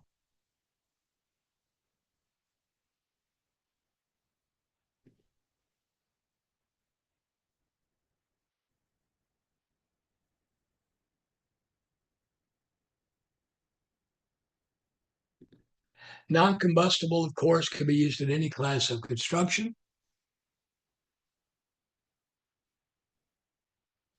I am struggling, and I apologize. Yes, sublimated aluminum does have matching decorative elements. Come on.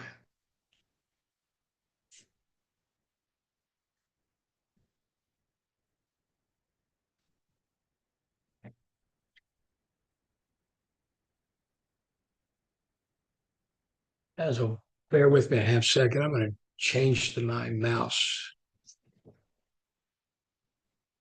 So the next type of aluminum is aluminum digital inkjet printed. And this is literally what it says. This is a process where they actually print onto the aluminum. So if you've got a project and you're looking for knot holes or something of that nature, this is a technology you can do that with.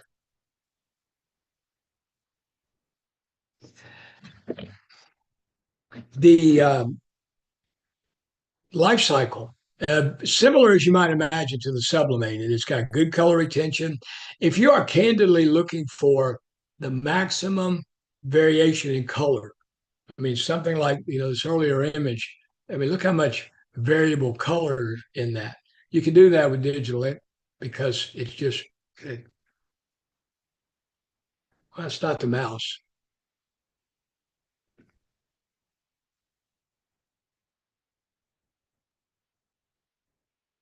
Bear with me.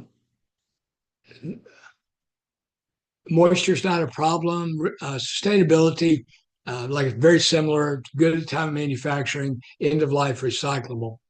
The difference is one of the differences is in the warranty. It does have a 50-year for material, but the finish warranty is only 20 years and it prorates. Now, one transfer, but you're not having to refinish this on clean it on an annual basis.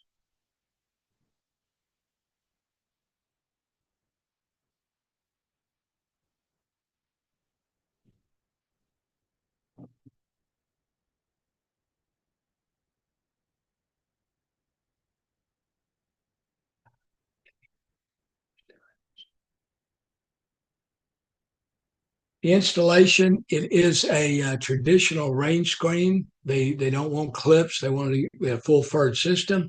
They only do up to a 16-foot material with no custom options, cladding or soffit, and they do have to sell a touch-up paint because this, again, can scratch because it is just a digital paint.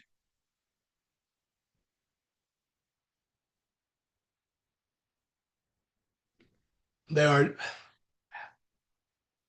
I cannot figure this out, obviously.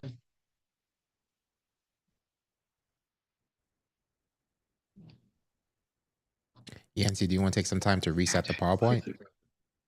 No, I don't know. Give me a half second. Let me try something here.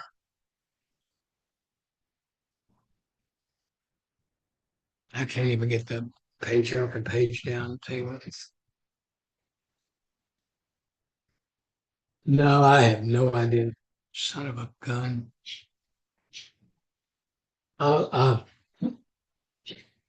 You wouldn't believe what it is.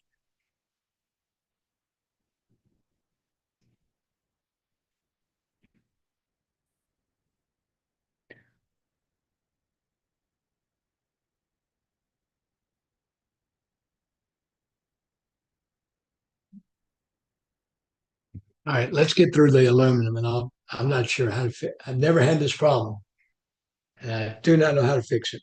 Last type of aluminum is a foil. This is actually a film like a Kynar that's applied to the aluminum.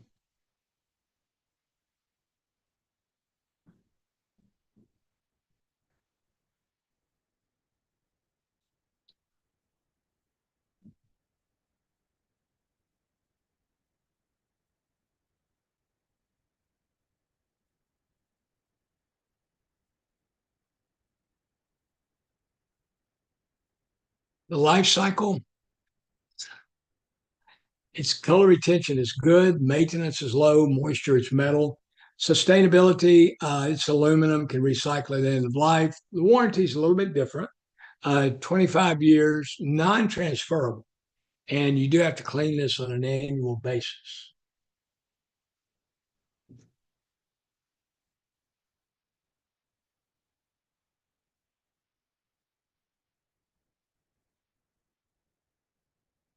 It is non-combustible, can be used in any class of construction.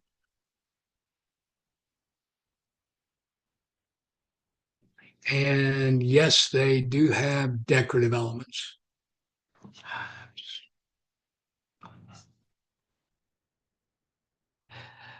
We'll get through it. Thanks for your patience. This is a solid wood plastic composite, and color all the way through. It's a light brush wood aesthetic.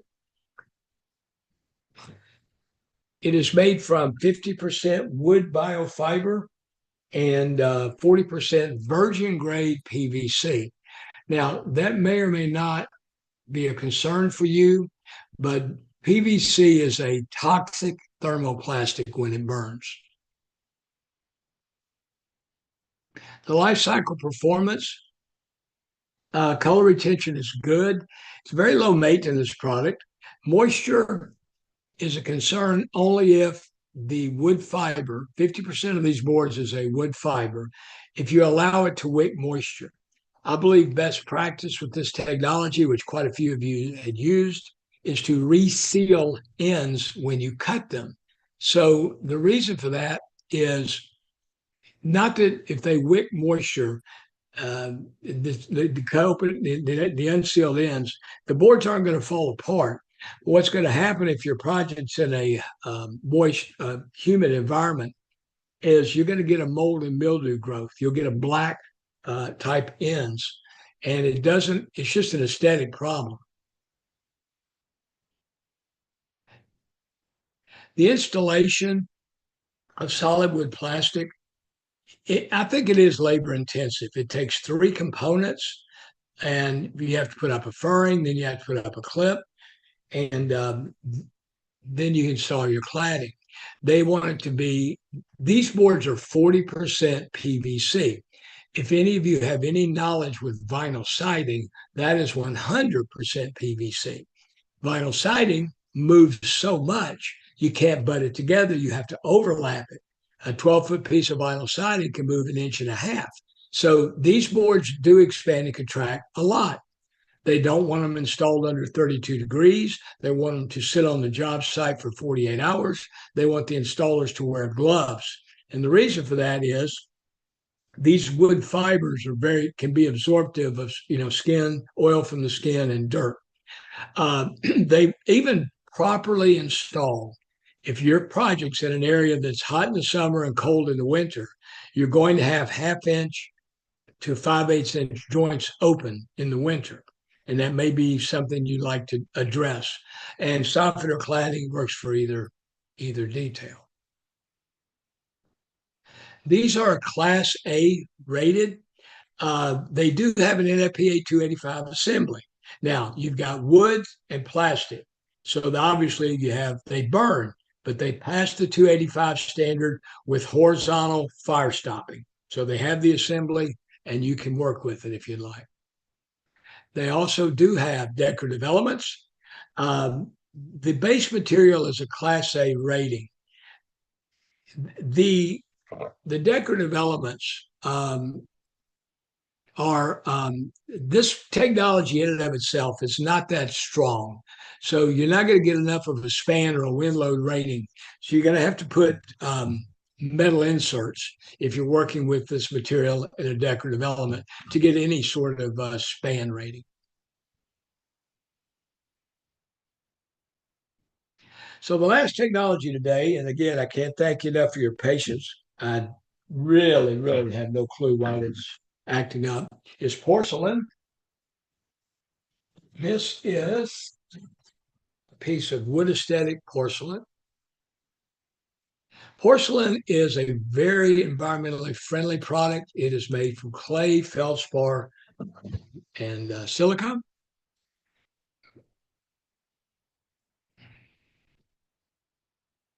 The life cycle performance of porcelain, color retention is good. It's the same, it's the color. You don't put a finish on it, as you know, virtually zero maintenance. Related to moisture, you do install this as a vented rain screen to control any moisture absorption. Raw materials, very sustainably produced. You can recycle it at end of life, and you're working with a 10-year warranty. The installation will be as a vented rain screen, and you have a choice of clips. You have visible or concealed clips. You can select the one that works best.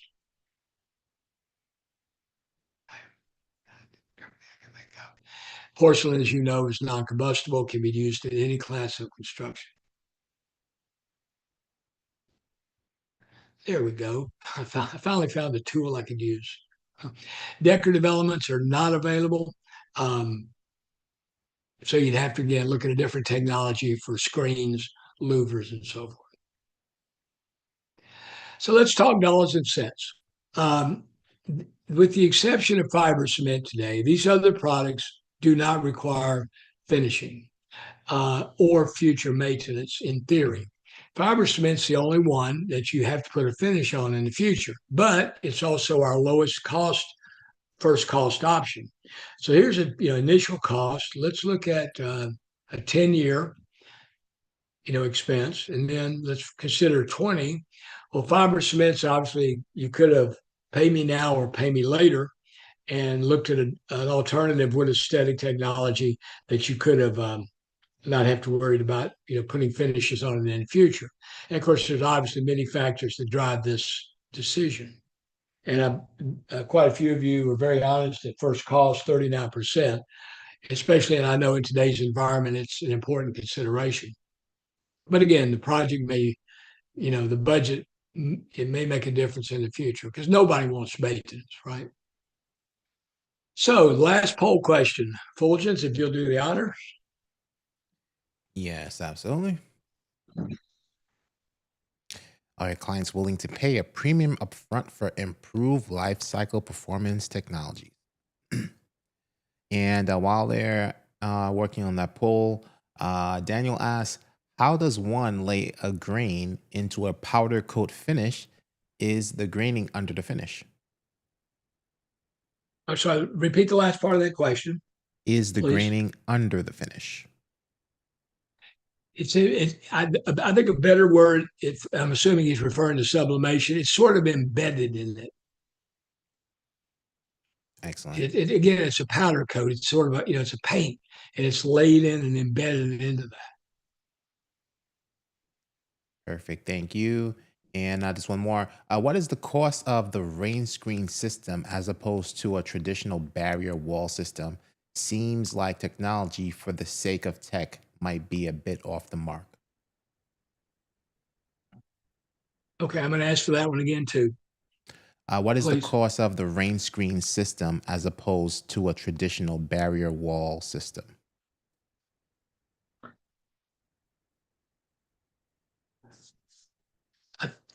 Well, it's obviously it's going to cost more unless you are doing a external continuous insulation, and it's still going to, it's definitely a rain screen is going to cost more.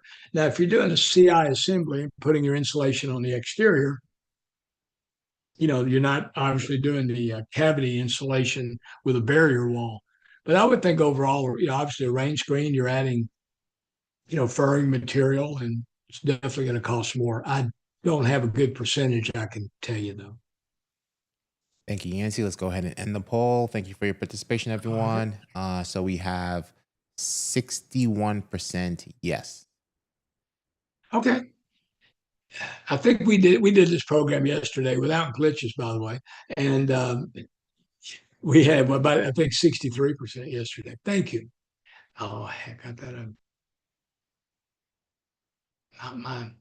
All right, let me find the right slide. And okay. So good grief.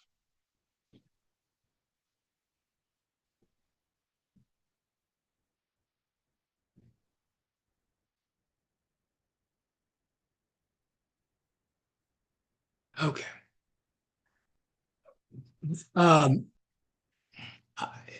This is a slide that got a product comparison of visual. I'm not in your offices, but the point I want to make with this is the wood aesthetic, except for only two of these technologies today, had any real wood in them. the hybrid, and one of the two phenolic options. All the rest of these technologies, fiber cement, the metals, they're trying to replicate wood with paint, powder coat, film, foil, things that candidly, how important to you is the wood aesthetic in your elevation? Is it on a soffit that's 30 feet in the air? Or is it a part of the elevation that is important that the occupants will interact with on a routine basis? I just think a lot of times the best strategy is obviously you get samples, you get cost, you put these materials side by side. Hey, this looks more like real wood than the other. Costs 10% more. Isn't worth it. Okay, that was the end of the educational content. I believe I've got just enough time to get through the GLM part and hopefully without any more glitches. We'll see.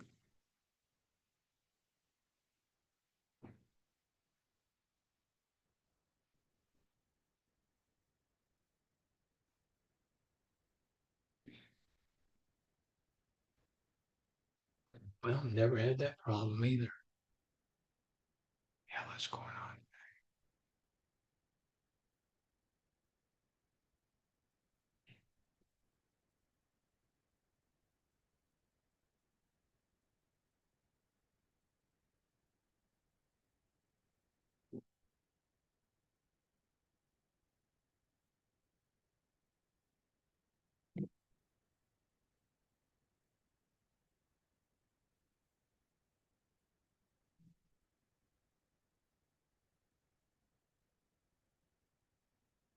Well, I guess you're going to have to get to watch a little video today because this is a glitch I've never had.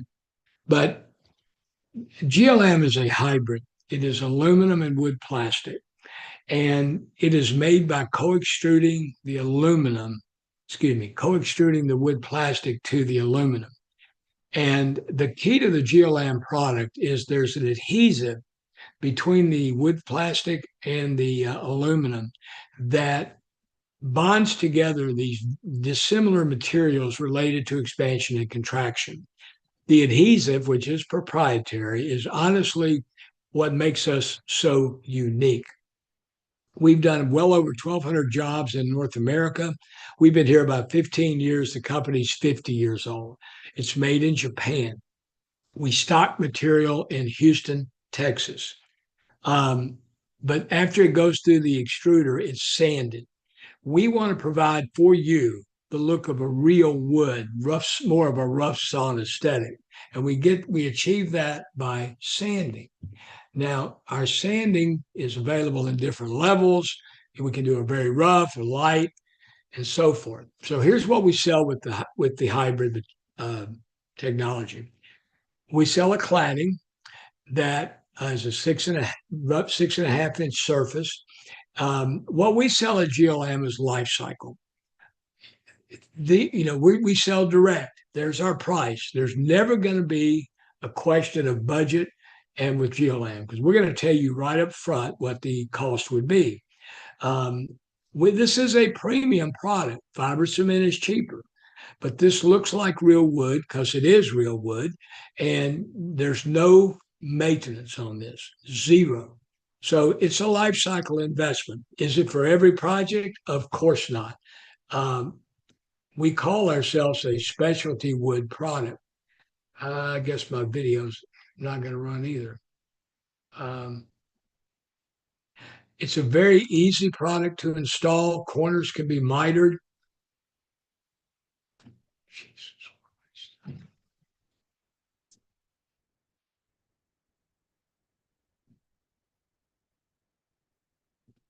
It's so easy to install. A lot of times, even if our material cost is slightly higher, that difference is made up in labor. You will not find an installer who doesn't love to hang GLM because of its simplicity. And again, we'll do custom links, minimize waste, minimize butt joints. We'll optimize the project. So pictures. We have a lot of pictures on our website. We're very proud of our work. We do a lot of soffit. It looks like wood. If it ever gets damaged, it gets wet on the back, who cares? It's not going to be, have to be replaced. There's a lot of pictures on our website. If I can get you there, you'll be amazed. We can we don't have pictures of everything. We've got quite a few. They're sorted by state, so you can get an idea. You can run our cladding vertically, and this is one of our trims. Our trims are very good. They match quite well with the, they pretty much blend in. We do a lot of retail. Look at the simple project here. You've got EFA's manufactured stone and geolam. If I own this building, my only maintenance is maybe I power wash it every few years, freshen it up. That's it. You can, with a vertical application, you can do a rounded, faceted type application. There's a little bit of radius you can do. You can't do a radius with a horizontal.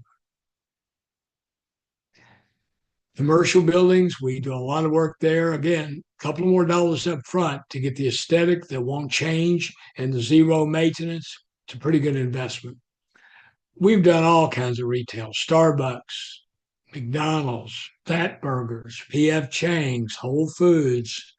You pretty much name them.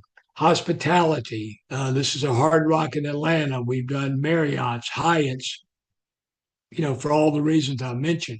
Hospitals, museums, a singular investment up front for a great look that doesn't require maintenance. So the other thing we do with the technology is architectural elements. And we have a portfolio of 32, I think, or 36. Do the math. Let's see, 34. These are fun.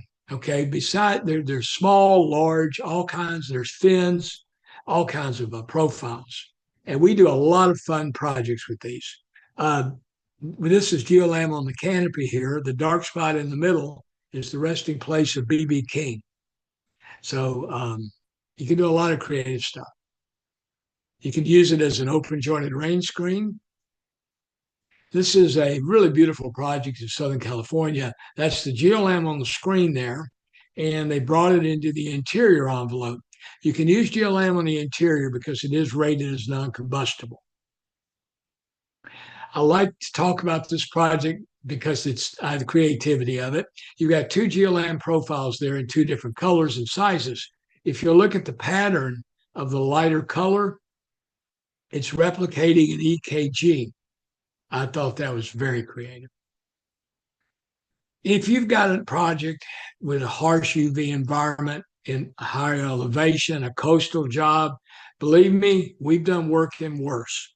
This technology is worldwide. It's in the Middle East, it's in Indonesia, obviously Japan, Alaska. It will perform under the most challenging UV environments. This is if you look underneath the walkway there, that's the Gulf of Mexico. And again, creativity. You can do some wonderfully creative work with this material. You can produce it all the way to 26 feet in length. And again, it's aluminum. The span ratings are excellent. You can do this is an 18-foot board with no internal support. That's how strong these are. That's an 8-inch board. Now, with the architectural elements, we can provide support. What do they span? What's the wind load you need? How do you want to attach it? We've got all types of support to help you design and specify it to get the results that you want.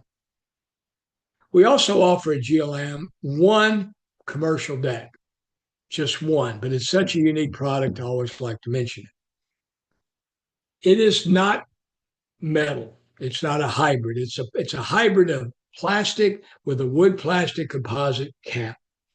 And if you've got a project and who doesn't love AAPEI and the hardwoods, goes without saying, but they lose color rapidly. They're a pretty high maintenance choice. Well, I like that look. I don't like plastic like Trex and that whole category of decking. Well, I've got an option for you. These boards look like real wood because they are real wood. They don't require finishing or maintenance. And we only offer one deck. We stock it in 4 colors. I'm in the home stretch. We hold color. One of our standard colors is black, and that's true black. You don't see black in composites, but we sell it. This is a lab test showing weathering in a 10-year example. We've got projects in North America now that we can reference to when they were installed 8, 10 years ago and what they actually look like within the past year or two. The boards perform. These are our 4 standard inventory colors. The 2 at the bottom are what we call non-stock colors, non-standard. Excuse me. I don't stock them, but I can get them in a 90-day lead time. Anything that we don't stock, we have an excessively large order. We're doing a custom length. We're doing a custom color.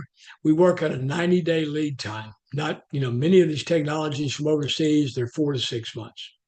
Fulgens, I got a minute for questions. Do we have any more? One question was, what is the square foot cost range for each type of finish? For the GLM or for? Yeah, there was no. For everything. For everything. What is the square foot cost range for each type of finish? There was nothing other specific than that. Well, for each technology, the fiber cement was the cheapest at about 30, and then they went all the way up to 75 for the porcelain. Hybrids are about 50, phenolics are 55. Trying to remember the others. Wood plastics are 45 per square foot, and I'm forgetting one in there. The aluminums are going to range somewhere between 45 and 50. Thank you. And I can send them. There's a slide in here for that. That, of course, for my glitch today, I didn't get to cover it as well as I'd like. Absolutely. And okay. Vladimir asks, what is the durability time of the GLM decking? Durability time. Well, it's got. It's been around for, over 30 years. There's projects in Tahiti that have been there 25 years. It's all over Europe, 25, 30 years. North America, we've got work that would be at least 10 years old now, maybe a little more. It really is a remarkable product. And lastly, all right, let me finish. Okay, go ahead. There was one more question that came in. Is the pricing impacted by tariffs? Great question. I can only speak with 100% accuracy on GLM.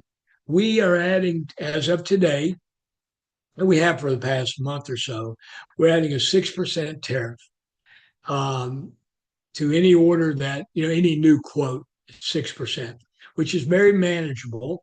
And that's with the caveat that if the tariffs drop, that we'll drop it. And won't, we're going to honor the quote. And most of our quotes are at least 90 days or more. So that's a great question. All right, let me finish real quick because I want to keep you guys on schedule. I'm going to apologize for the very last time for the glitch. I've had glitches before. This is one that I didn't deal with very well. I've never had it. If I've generated any interest today in GLM, I'm going to add, Fulgens will tell you in just a moment how to get a sample box. We are successful when you understand what the hybrid gives you related to life cycle performance. And we get a sample, we get you the pricing, you and your clients sit down and you put our product, next to, a sublimated metal or something, right? You put us next to the competition and you make a choice. We need to be the basis of design. We self-distribute. We're not coming through a distribution channel. So we focus everything on being the basis of design. But this product, what thing we found over these 15 years we've been in North America, we get respect all the time. I mean, once people use us, they recognize the product for what it is. And we're not for every project. We call ourselves a specialty product. because I think we are. We're unique. But your project will, if you're looking for that uniqueness, that true look of wood, there's nobody better than GLM. So he's going to tell you how to get a sample box. We would love to work with you on a project. And thank you, everyone, for your patience and indulgence. It is 9 after. The show is yours. Thank you so much, Yancy. And you did get a couple of more questions in, but you'll get them in the Q&A report so you can reply I will to them definitely respond. offline. Thank you, everyone. Thank you. All right, everyone, there is your session code 141072, 141072. Please use your ATS account at atsseminar.com to submit your session codes. If you have any additional questions for Yancy, please use the Q&A. Do not use the webinar chat. Please use the Q&A. And as Yancy mentioned, Yancy has samples. So after you submit your session code and complete the core survey. The core survey is 6 multiple choice questions and 1 open-ended question for presenter feedback. You do need to provide feedback in order for your session code to process. And if the presenter offers a sample, you'll have an additional question in the core survey. So if you would like to request some samples from Yancy, please use that additional question in the core survey. And once you're done, hit the confirm my presence button, and that is it. All right, at this time, we are taking a quick break. We will be back at 1:30 p.m. with our next presentation, Sustainable Exterior Envelope with Windsor Run. Hang tight and see you soon.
Welcome back from break, everyone.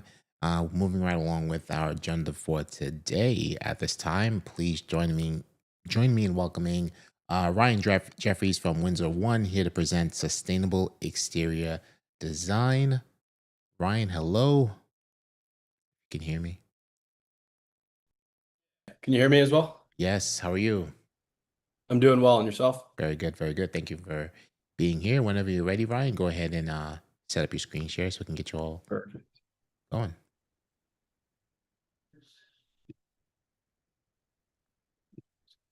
Here. Perfect. Can everyone see my screen? Yes, you are all set. Take it away. Okay, perfect. Good afternoon, guys. Obviously, my name's Ryan Jeffries, work for a company called Windsor One. Going to give you guys a little bit of background knowledge about myself before I jump in to really start talking about it, just like the crowd to know who's talking to them. But once again, Ryan Jeffries from Windsor One, been with Windsor for a little over a year now. Loved every single minute of it. But how did I get into the building products industry?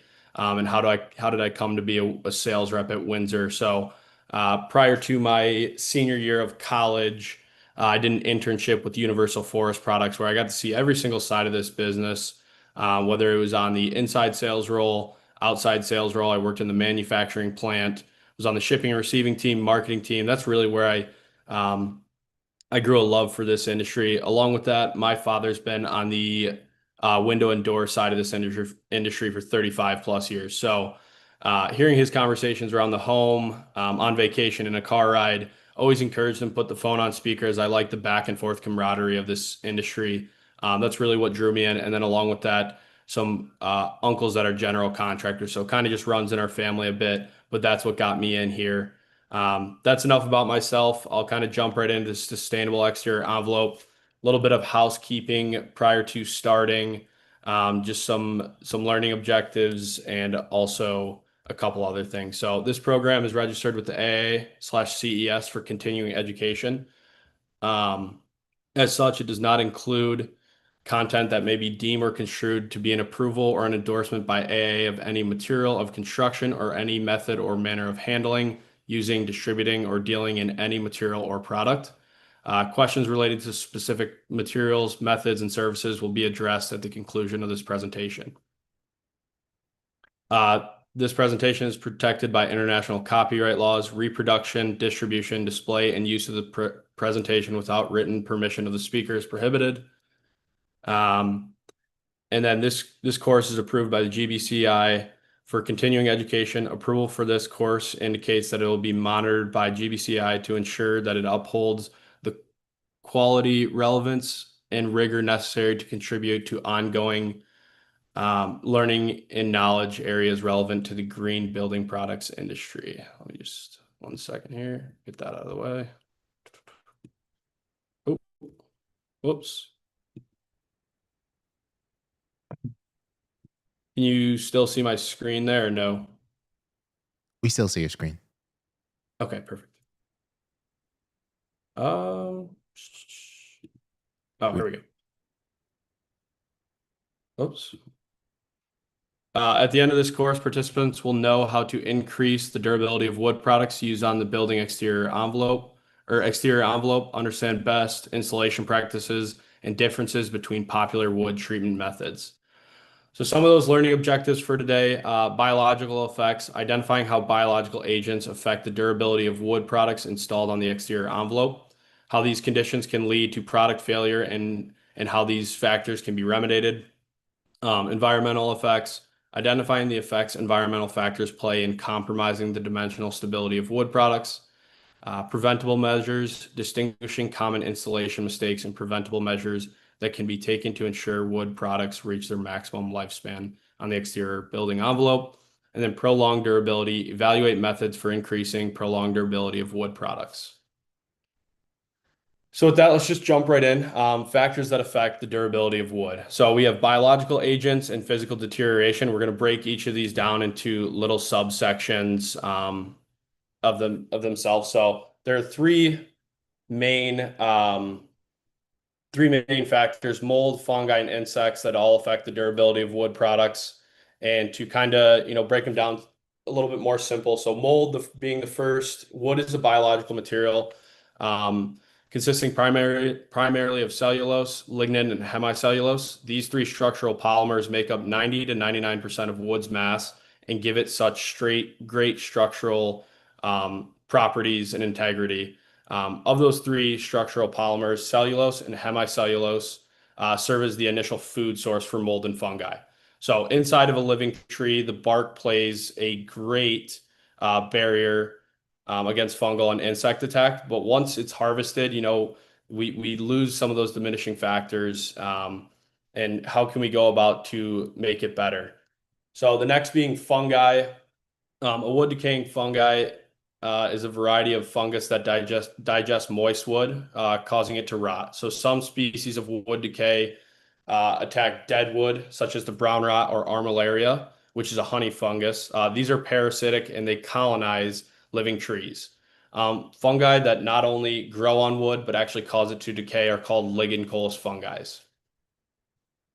So there are four main requirements for growth of fungi. The first being oxygen. It needs to be at a suitable temperature. It needs to have a food source to that piece of lumber, and there needs to be moisture.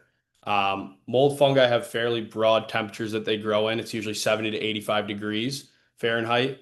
And most fungi also require that oxygen to function once again. In fact, one method for preventing stain and mold in wood is to submerge it in fresh water. So the water will fill up those wood cells and eliminate the oxygen, no longer allowing for that mold or fungi to grow. And once again, wood can get wet and dry multiple times, provided it has the opportunity to dry. So if you've ever been driving by a lumber mill, you might see very large ponds, or you might be seeing them spray those log decks with water. That's what they're trying to achieve here. But making sure that water has time to dry after it is wet is okay. And then just like fungus and mold feed off of wood, so do insects. Some use it as their home and some use it as their food source. So although there are pest remediations, it is always your best bet to just build with products that either have man-made resistance or a natural resistant to insect infestation. So that was kind of the first points about biological agents. Now we'll talk a little bit about physical deterioration, and once again, kind of break it down into shrinkage, swelling, warping, checking, splitting, surface weathering, and chemical agents. So the first being shrinkage. All wood contains some percentage of moisture. If you didn't already know that, now you do, but just know that there's always some percentage of moisture in a piece of lumber. Wood in its green form generally has greater than 30% moisture content, and even wood that is kiln drying has anywhere from 12 to 18% moisture content. So as wood acclimates to the environment it is installed in, it will continue to dry. That's what we see here. These columns were not installed like this with the gaps. As it adjusted and acclimated to its environment, it shrunk up. Wood shrinking can be especially problematic if miters are being used on the exterior envelope. The recommended way is to use butt joints when joining wood together on the exterior. But once again, we see here as this casing dries, the miter angle increases and becomes more acute, causing the heel of that miter to open up more. So just the more it dries, it's going to open that up.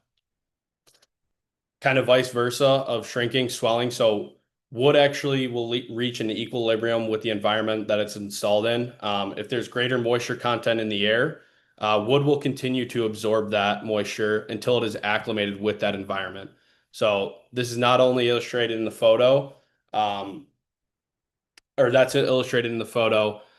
but storing material in a humid environment or near concrete or dirt will also increase the moisture content. So installing the material in an unheated or unconditioned environment during the wet winter or summer months will also increase moisture content one way or the other. There's 5 different types of warps that we'll talk about. So the bow, a warp along the length of the face of the wood, a crook, which is a warp along the length of the edge of the wood, a kink, which is a localized crook, and this is actually caused by the mill most of the time. So the saw blade will be running, it'll hit a knot, and it'll deter that blade to move in a different direction. A cup of warp along the width of the face in which the edges lay higher than the center, and then a twist, a dislocation in which the two ends do not lie on the same plane.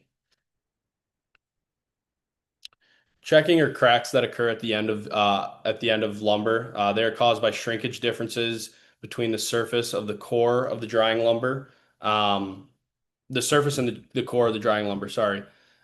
Since the ends of the surface is dry first, they tend to shrink first, but then are restrained by the swollen core. Splitting is just an extreme form of checking. So what we'll see happen here, we have that crack running all the way along the face of the board and then also on the end here. This will actually, most times, will hurt the structural integrity of the board, and this piece of lumber is obviously not aesthetically pleasing, but also might not function the way we'd like it to. Surface of weathering wood. So we'll kind of talk about two different things here, UV light and then climate factors. So best way to kind of put it to you, that deck that you stained 5 years ago, is it still the same color? No. Sometimes we'll get some of that checking and cracking and then that loss of surface morphology. So best way to think of it is just that deck that you stained 5 years ago. It's going to look a little bit different than it did on the day you painted it or stained it. Climate factors affect the durability of wood on the home. Wood is going to behave differently depending on where you're at in the States, or for that matter, anywhere. The climate that you're in is going to affect the durability of that wood product. So chemical agents, this refers to nail sickness, and it refers to the weakening that is commonly observed in wood around fasteners. So your spikes or your spike screws, your nails, your other types of fasteners. This is caused because wet wood not only causes metal to corrode, but when combined with the slightly acidic nature of wood, conditions are created that accelerate the corrosion process. So often when looking at a piece of lumber, you'll notice that black discoloration around those spikes, those spike screws, those nails, or those fasteners. This is evidence that some type of corrosion is going on. And even in a treated product, this process can be accelerated even more. So moisture affects wood in a variety of ways, as stated earlier. And in order for biological agents to take hold of a wood product, the following requirements need to be present, right? So the correct suitable temperature, the moisture, a food source, and oxygen. The only one of these that we can control is moisture. So a certain percentage of moisture is present in all lumber. Once again, just want that reiterated so everyone's kind of on the same page. But knowing the moisture content of those products is even more important. So now we'll kind of roll into proper installation and best building practices. We're going to talk about 8 different little sub points here.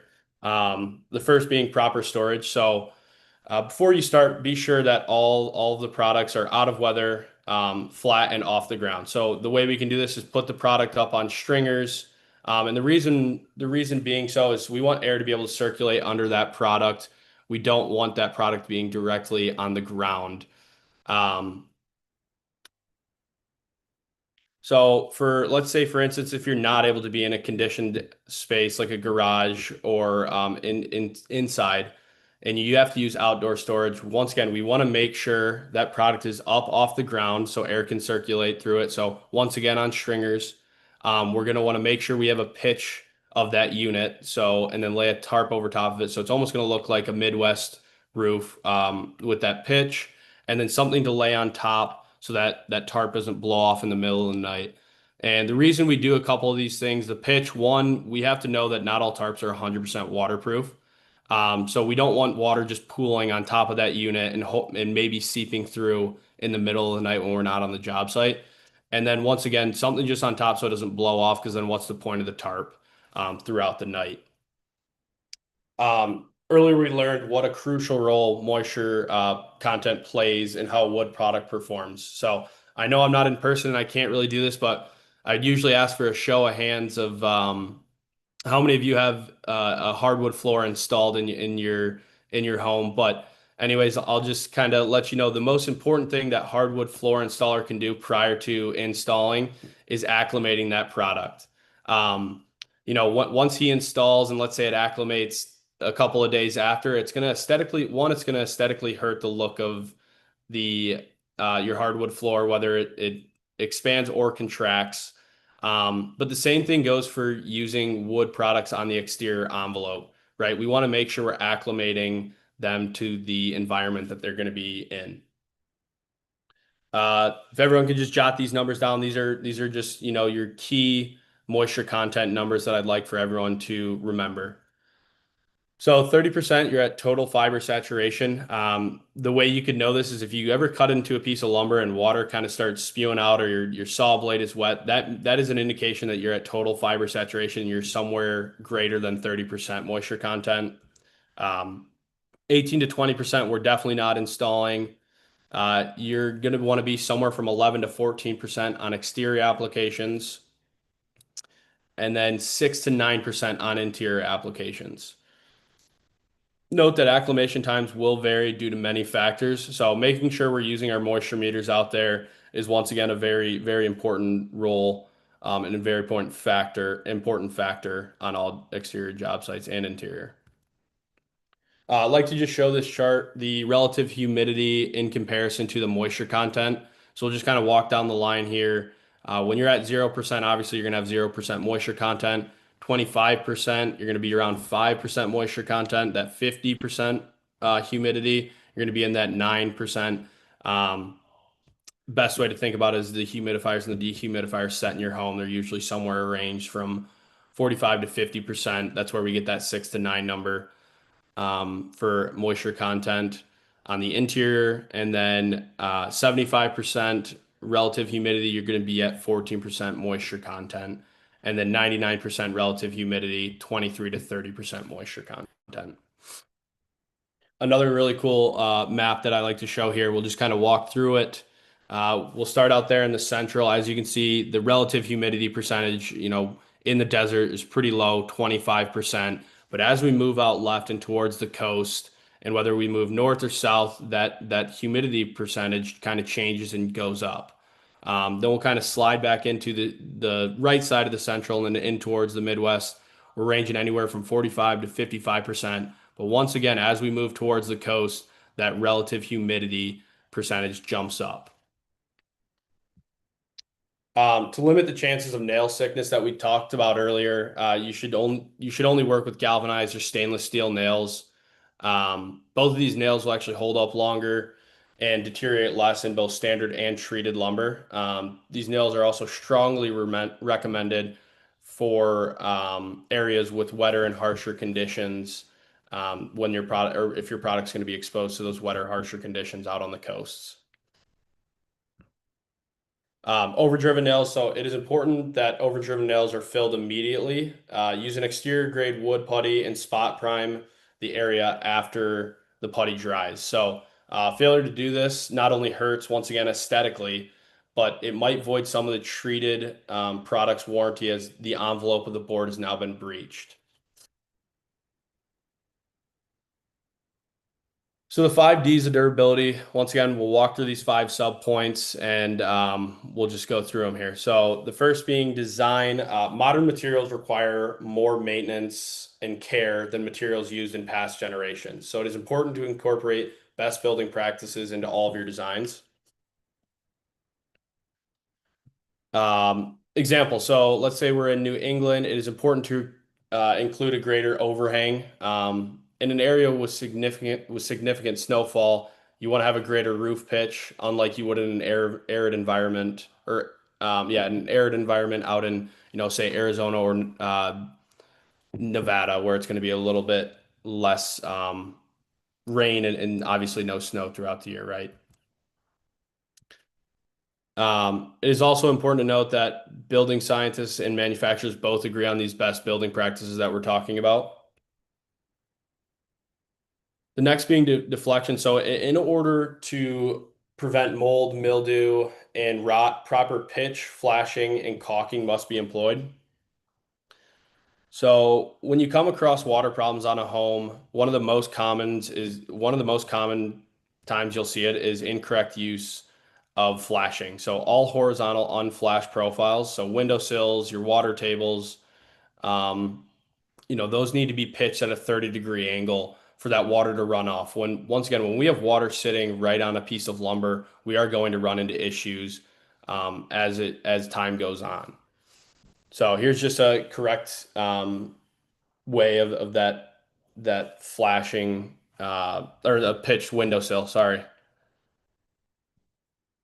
Flashing is an important line of defense against all water in wall assemblies. So using flashing to intercept that water and push it in a different direction off of that piece of lumber or off of that product. So install a horizontal flashing extending from the top of all windows and doors and where it can change in the material or direction.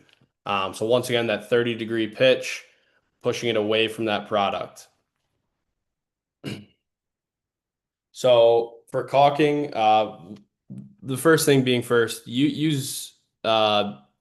need to be using an exterior grade high performance acrylic latex, silicone acrylic or urethane caulk and sealants to seal gaps around windows, doors, corners, and other exterior joints exposed to potential water intrusion. Note that this does require maintenance. This isn't a one and done thing, kind of hands off, we're all done. We need to be, assessing our situation after we caulk every couple of years, making sure we're not, one, trapping water, or two, water getting in. So just knowing that this requires maintenance. Last thing to note, there are many different types of caulk. Some caulks come in a PVC tube, some come in a cardboard. And it kind of took me a while to think about it, but the reason some of these caulks aren't stored in cardboard tubes is because it might eat away at that or not stored in PVC tubes is because it might eat away at that PVC tube. So it has to be in a cardboard tube. So what do you think this might do on a PVC trim piece on your exterior or a PVC siding product? It might eat away or deteriorate at it. So just knowing what you're buying before you make that purchase. Drainage, we just talked about providing a means for moisture to escape. So weep holes and drainage systems need to be incorporated into every single project. We don't want to be inhibiting or blocking any of these drainage systems at any point. So those weep holes, we don't want to be covering them up and then making sure we do have a correct drainage system in each project. So diffusion, we talk about room to breathe a lot at Windsor One. So diffusion through evaporation is the means by which we encourage moisture, vapor, and liquid water to dry. So when siding a home, the area between the siding and those house wraps must be ventilated with openings at the top and bottom. This prevents moisture from developing behind that siding. In the image above, we saw moisture get trapped behind this. That moisture needs somewhere to escape, so it comes out of the face of that siding, and that's why we're getting some of that peeling. Correct breathing room. So obviously the correct and the incorrect way, we have the same processes in both, right? We've got the insulation, the sheathing, the house wrap, and then we have a gap with our trim or siding on top of that. And then on the right, the incorrect way, right? Once again, we have the insulation, sheathing, house wrap. We have no gap. If water gets behind there, once again, we're going to run into issues of it needing to escape somewhere, and it's going to come out of the face of that board and then aesthetically hurt the look of your home. Breathing room, just in these two photos, you can see the builder incorporating proper breathing room, whether it's through rain screen. Another really great example of using proper breathing room comes into play when we're talking about exterior columns. So exterior columns are commonly built by wrapping a pressure treated post affixated to a cement base, right? And then wrapping that pressure treated post with some type of rain screen and then applying your trim on top. Along with that, the 2-inch gap down at the bottom, we learned about earlier how concrete or dirt or the ground can contain moisture and actually wick up into that product, and we'll run into some of those issues like rot, mold down the line. Another couple of pictures here of the exterior column wrap, ensuring proper airflow and drainage, and then the 2-inch gap at the bottom. Hopefully we all still have those pens out and that paper. 3 more numbers for you to remember on the exterior. So 6 inches above ground. So your water table or skirt boards, 6 inches above grade. Trim that extends down to the roof. So dormers, second floors, etc. And decks require a 2-inch minimum gap to avoid wicking. And then flashing is imperative, but maintain a 1/4-inch gap for a capillary break. And then priming all end cuts. This is something that we want to get back into and make sure people are doing out there on their job sites, is when they cut into that product, priming it, priming that end cut, making sure to give you that extra line of defense for a primer.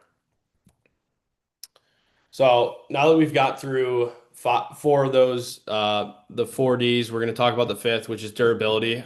So the first thing that I like to talk about here is, why do wood window sills from the 1900s still look great, but trim installed 10 years ago is already rotting?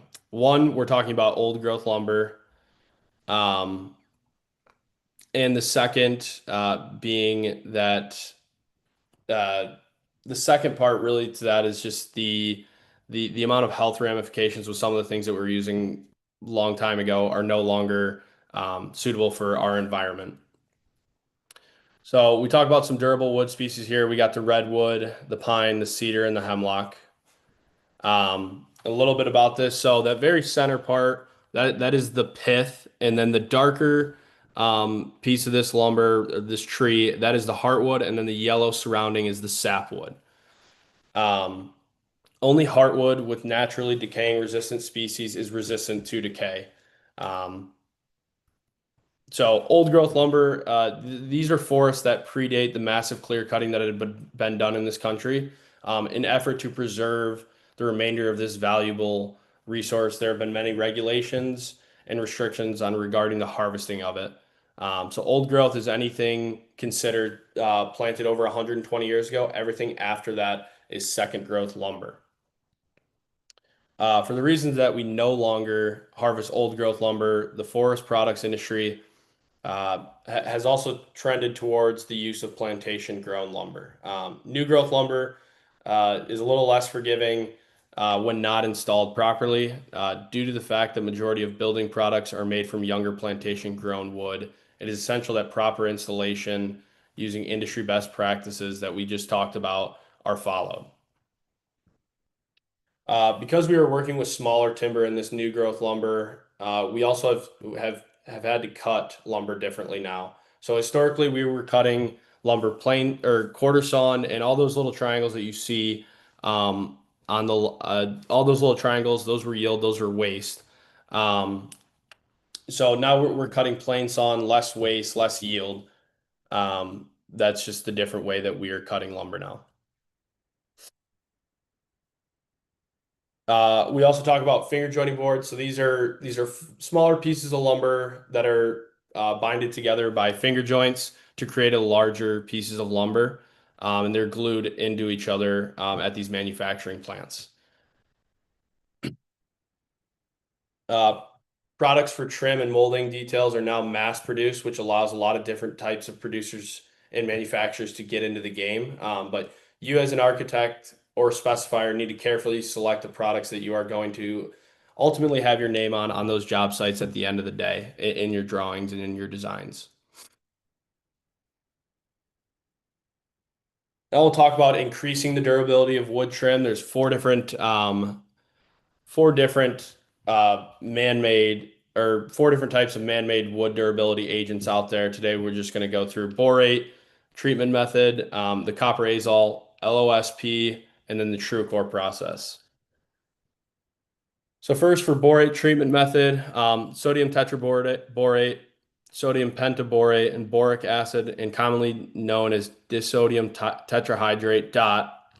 Those are the agents going into it. Can be factory applied, so pressure sprayed, or field applied, so dipped, sprayed, or hand brushed.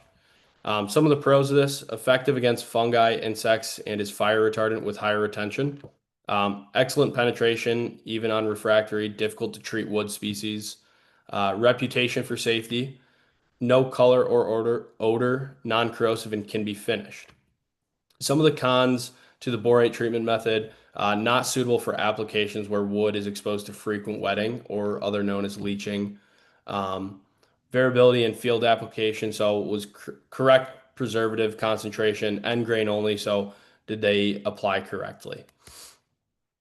Pressure treated or copper azole, for those of you that don't know, a piece of lumber goes into a big tank and they put the chemicals into it, and it gets pressurized into the piece of lumber. They pull it out and core it, and see if that treatment got all the way through the product or where it hit into the product. The copper azole preservative incorporates organic triazoles such as tebuconazole or probuconazole as the co-biocide to control copper tolerant fungi. Can be factory applied in pressurized tanks. Pros: effective against fungi and insects. Has higher concentrations of treatment, making an effective in-ground treatment system. Some of the cons: not acceptable for indoor use. Due to levels of heavy metals, this process can be highly corrosive to nails and fasteners. We talked about that earlier with the nail sickness. Does not penetrate heartwood of the board. Increasing metallic treatment concerns, so impact on aquatic ecosystem disposals. LOSP, or solvent vacuum pressure treatment, contains 2 fungicides, propiconazole and tebuconazole, and 1 insecticide, permethrin. Preservatives are insoluble in water, reducing the potential for leaching. Factory treated using vacuum pressure method. So the pros: the 3 preservative systems, 2 fungicides, 1 insecticide, offers protections of sapwood against rotten insects. Suitable for applications where wood is exposed to frequent wetting. Solvents do not add water back into the trim. Some of the cons: contains those VOCs, safety and environmental concerns, indoor use concerns, does not penetrate heartwood of the board, and requires retreatment of cuts and nail holes. Lastly, the true core process. So propiconazole, tebuconazole, and AIBC, 3 fungicides and 2 insecticides, full sapwood and heartwood penetration, no solvents used as carrying agents here. So the pros: 5 preservative systems, once again, the 3 fungicides, 2 insecticides, offers full protection of heartwood and sapwood against rotten insects, suitable for applications where wood is exposed to frequent wetting, a gold indoor air quality rating, safe for the environment, no retreatment of cuts or nail holes, and the WRS system. To break down the WRS system, other known as the weather resistant system, if we break down a piece of lumber on a microscopic level, it's a ton of little straws stuck together. And what this WRS system does is it creates an oil slick around the ends of those straws. And instead of pulling some of that moisture in, it's pushing it out. So it's slowing this process down and minimizing the moisture absorption. You're going to get better paint adhesion, and then minimizes the effects of weathering. So reducing that splitting, cracking, and checking. Cons: trace amounts of water added back into the product. So, guys, the key takeaways from today should really be that there are many factors that affect the durability of wood products you use on the exterior of your home. All these factors are manageable by using proper installation techniques and picking a substrate that has traditional or man-made resistance of both biological and physical factors.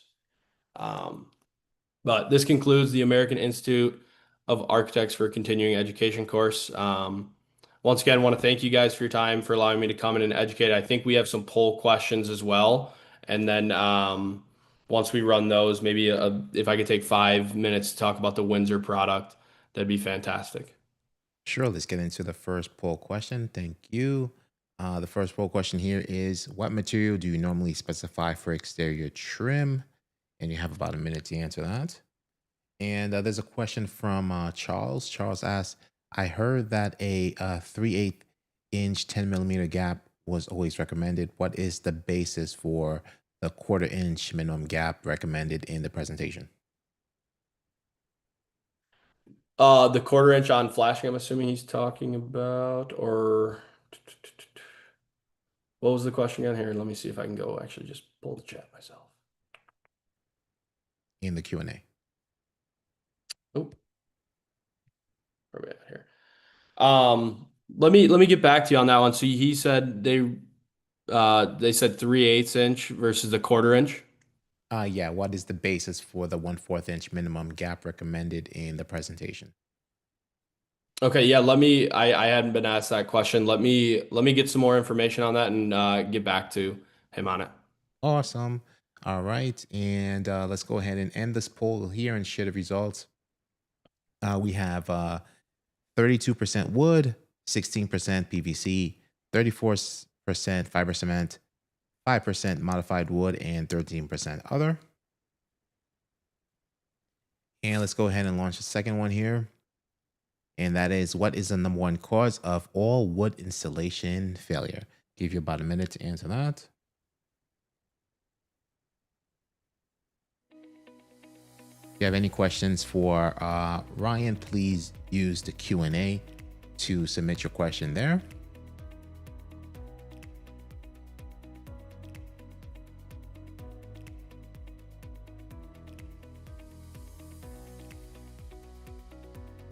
Thank you, Kevin. Thank you, Mindy.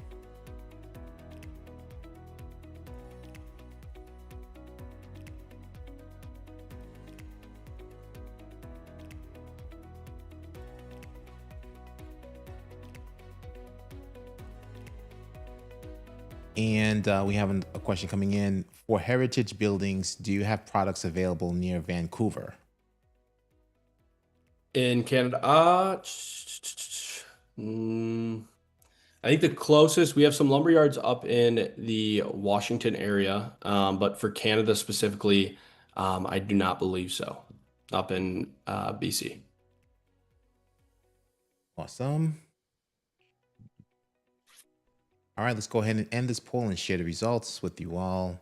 We have 4% second growth wood not being as durable as old growth, 9% man-made treatment failure, and 87% poor moisture management.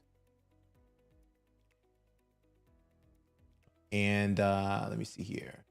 Oh, yeah, okay, all yours, Ryan. Oh, great. Thank you.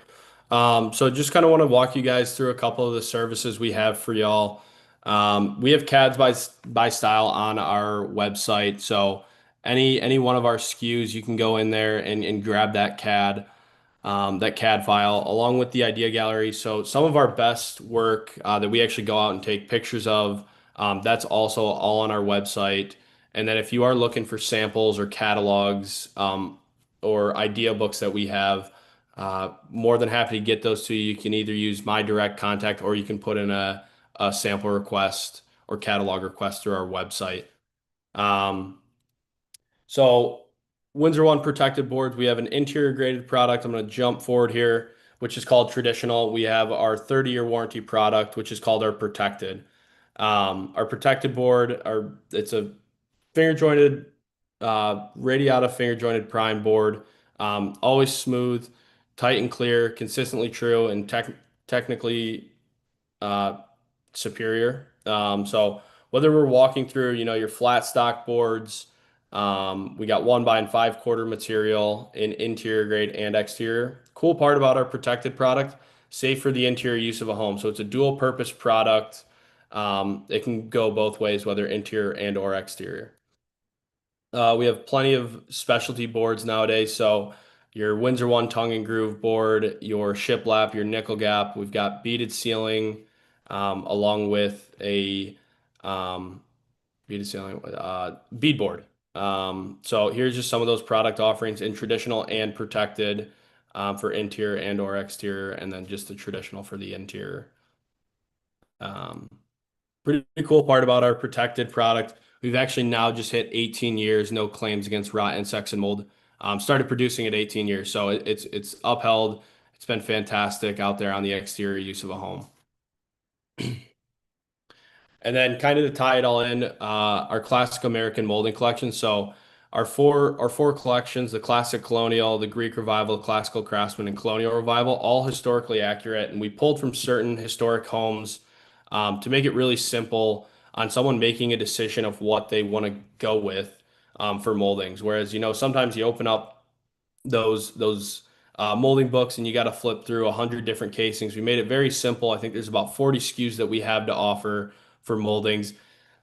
And within those idea books that are on our website and our idea gallery, it kind of shows you how to piece things together to portray a certain look, or to restore something. We just did a couple of restorations up in Wisconsin, restoring an old train station, and then another restoration job where the profiles matched up pretty well, and historically accurate. So that's kind of what I got for our product itself. If there's any more questions, feel free to put those in the Q&A, and I'd be more than happy to answer those for y'all. Thank you, Ryan. We do have one question coming in from Scott. Scott asks, anything available like 3-part CSI specs for products? 3-part CSI.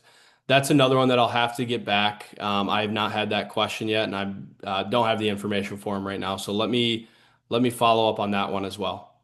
Awesome. Adding that to the Q&A report for you, and no other questions at this time.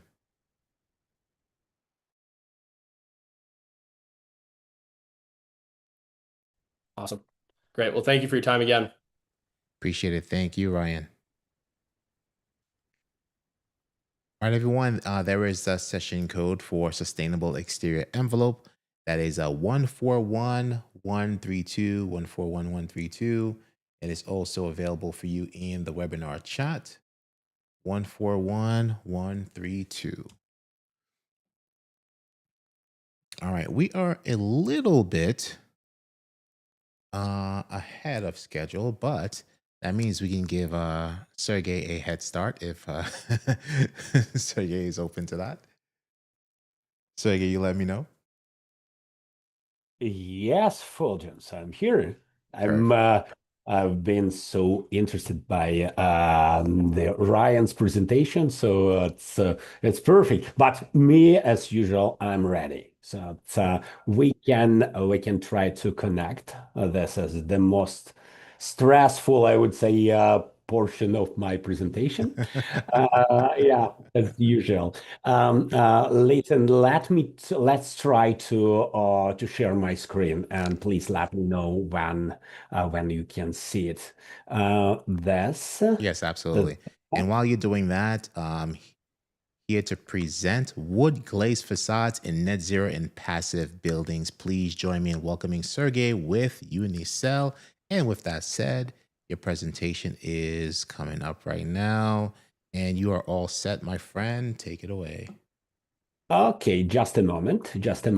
So I'm almost ready. Yeah, that says, yeah, all is correct. So good afternoon, ladies and gentlemen, or good morning, all depending on where you stay now. Thank you so much to be attending this course and for your interest in timber glazing systems.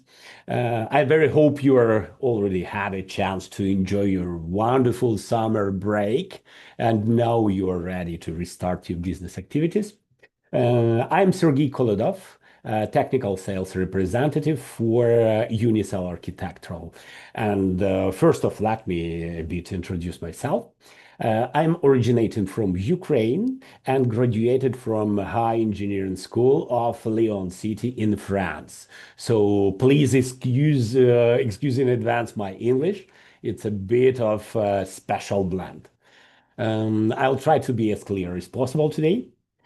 So I have more than 25 years of experience in the glazing product industry, and in my professional life, I've dealt with numerous and different types of glass and glaze systems: sticks, unit ties, pre-glazed, window walls, skylights, etc., all over the Europe and North America, of course. And today, I'm more than happy to present to you the most performant glazing system in the world, timber curtain walls. I love this product. I know all about timber curtain walls, curtain walls generally, but timber curtain walls is the best. The name of today's course is Wood Glaze Facade in Net Zero and Passive Buildings. This course is accredited by American Institute of Architects, You can see all course information on the screen. And if you need any help or if you have any administrative questions, please contact directly to Fulgence. So, what is our main goals for today's discussion? Overall, architects and lead professionals understand the benefits of building with wood, but many are unaware of its application in a timber curtain wall. And these days, we have a possibility to incorporate the beauty and energy efficiency of wood into glazed facade that not only bring the outdoors in, but also serve as the building heavy lifter. And this course presents the differences between the conventional curtain wall and timber curtain wall, including load-bearing and non-bearing positions, as well as net zero and passive building. We will also investigate some examples of project with the timber curtain wall. And upon completing this course, you will be able to a brief overview of timber curtain wall and its processes, highlight timber curtain wall system components, features, and structural capabilities. Also compare different timber glazing systems presently existing on the market. You will understand all benefits of using wood glazing system, including net zero and passive house building design and fire safety compliance. You will be able to describe the manufacturing processes, transportation, installation, timber curtain wall, etc. And also we will pass through project highlights and discuss numerous opportunities of building with a wood glaze facade. So let's start with a bit of history. Timber curtain wall system were developed in Europe in the middle of 1990s. First of all, for energy efficiency. It was quite easy transition because they are already using the laminated wood scantlings to produce their wood window profiles from CNC machining. And with the time and with the modern architectural tendencies, the glazing surfaces became bigger and bigger. And finally, the glazing from outside became the most easy, popular, and standard way. After it has been introduced in the UK, it was 1998. And starting early in 2000, we can see introduction of timber curtain wall in the North America for premium residential project at first. What do we basically need to do to create the most performant glazing system? The main change is in the replacing the aluminum tube back member by glulam engineered wood mullion. You can see on the screen the section view of horizontal mullion assembly and the parts of wooden curtain wall. So number one, it's wood mullion, glulam timber, different species, like for example, locally sourced black spruce, Douglas fir, and many others. We will discuss the options a bit later. Number two, aluminum base profile fixed to the mullion by screws. Above the base, the mullion gasket is very important position that provides an elastic seal between the wood and the glazing system. Number four, insulated glass unit. We can see the triple glaze unit on the picture, but with a different gasket. We can install starting from 1/4 up to 2.5 inches glass depth. And by now, almost all use the glass unit with the warm edge spacer, like Technoform, Air Max, etc., etc. Number seven, insulating block. It's basically optional, but strongly recommended to mitigate extreme temperatures and avoid convection in between glass unit space. And finally, number 5, 6, and 8 is standard kit, pressure plate, gasket, and beauty cup. So as a result, we received the perfect glazing system that exceeds conventional aluminum curtain wall more than 70% of performance. So minor change, but so amazing result. And a reasonable question, why? All simply because you don't need any more to hit the mullion and to push the dew point line exterior outside, as we do with a standard aluminum back member. And even if we minimize the heat access to the wood mullion by installation of different interior elements like backpan or any decoration, we don't change the thermal diagram and dew point position. That's absolutely impossible with a conventional aluminum mullion, where we waste a lot of energy, about 30% of energy, only for the aluminum tube heating. For different purposes and different project conditions, the combination of different species of wood can be used.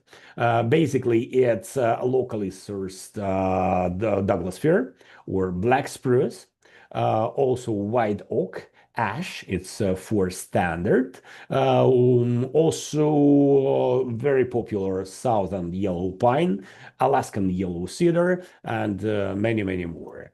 If necessary, it can be stained, and even special hybrid glue lamp options can be proposed for your project when the less expensive wood species is inside and more expensive on the core. On the shell, sorry.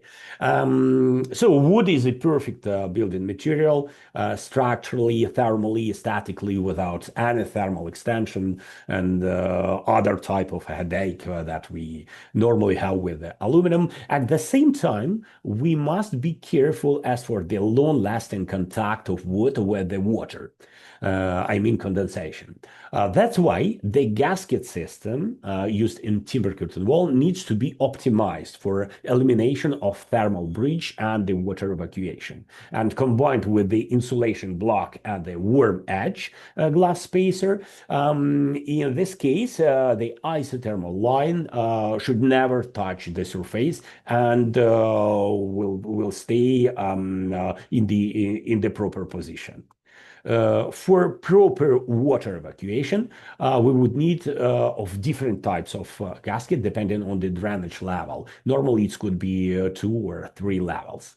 In this case, all possible water will be collected in the vertical groove and lead through the vertical groove, evacuated outside in the bottom part of facade.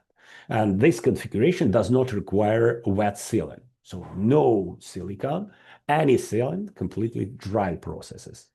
Instead of the silicone and other wet sealing processes on site, the dry glazing system, EPDM sealing foam previewed to prevent water flow to be pushed or pulled into the building through the vacuum effect that can happen. Beside the standard gasket, in ideal timber curtain wall, there is an additional special gasket option or clap, and to ensure the water evacuation if any extreme conditions happens. This type of gasket is to be installed in the bottom part of facade, but also in each large bay for horizontal mullions longer than 4 feet. In this case, we have an additional lip protecting your glass. And presently, there are several different concepts of protection from the water stagnation in wood glazing system. And here we need to be careful with our choice because the performance of different system is not the same. Some of concepts, you can see my face, I'm not at all agree with this. Some of this system, generally called veneer system, require a very, very strict supervision during the installation. Some of them seems to be not well thought, but could work at least. But sometimes we can meet a really, I would say, suicide versions, because even we are talking about the aluminum curtain walls, for example, we should never forget about the mold. In our case, we are talking about the wood, and the result could be very fast and very sad. The perfect variant, I saw by now, is the wrap-around gasket that covers and protects all vulnerable surfaces. In this case, any water entering a joint has not any chance to penetrate and will be drained out to the exterior. As I said before, timber curtain wall system can accept from 1/4 to 2.5 inches glass depth. At the same time, with there are special adapters to install different glass thickness on the same elevation. It could be very helpful for spandrel zones and roof application. And there are several options of exterior caps. It's standard aluminum beauty cap, anodized or painted, standard shape of wooden cap made from hardwood species, mahogany, eucalyptus, etc., butt joint or structural glazing version. So these three the most standard. For wood cap, as I said, the high resistant wood species need to be installed. For this application, eucalyptus is preferable because it's a light color wood and could be easily color matched with almost any light color. Mahogany, for example, is also popular, but it's basically dark wood species and it's more expensive for sure. Generally, the standard wood cap can be extended with a special shape, but please don't forget about the additional cost for custom options. Sometimes the price of cap extension can be comparable to the cost of additional mullion. Just for your information, here is some tricky solution when cap is painted on wood imitation pattern. Friendly speaking, I don't like it too much because as for me, it's not too honest and looks terrible. But for some reason, for example, fire rates, this option is also available. Butt joint SSG look, toggle fixation. In this case, you will need a special glass product when U-channel is embedded in the edge of the glass unit.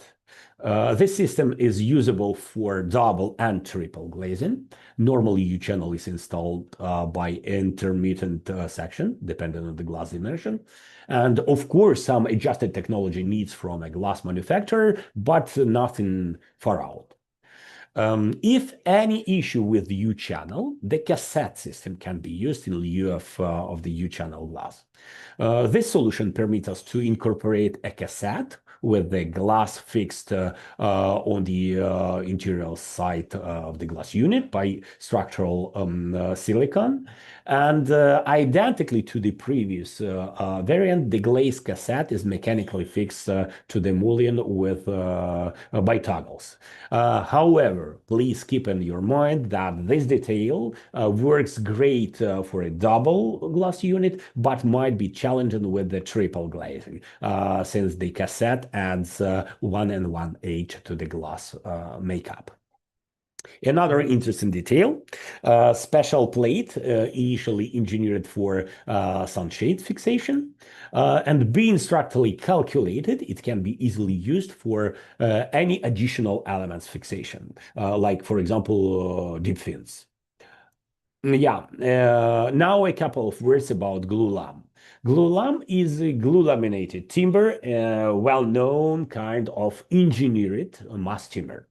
Normally used for structural purposes, columns and beams.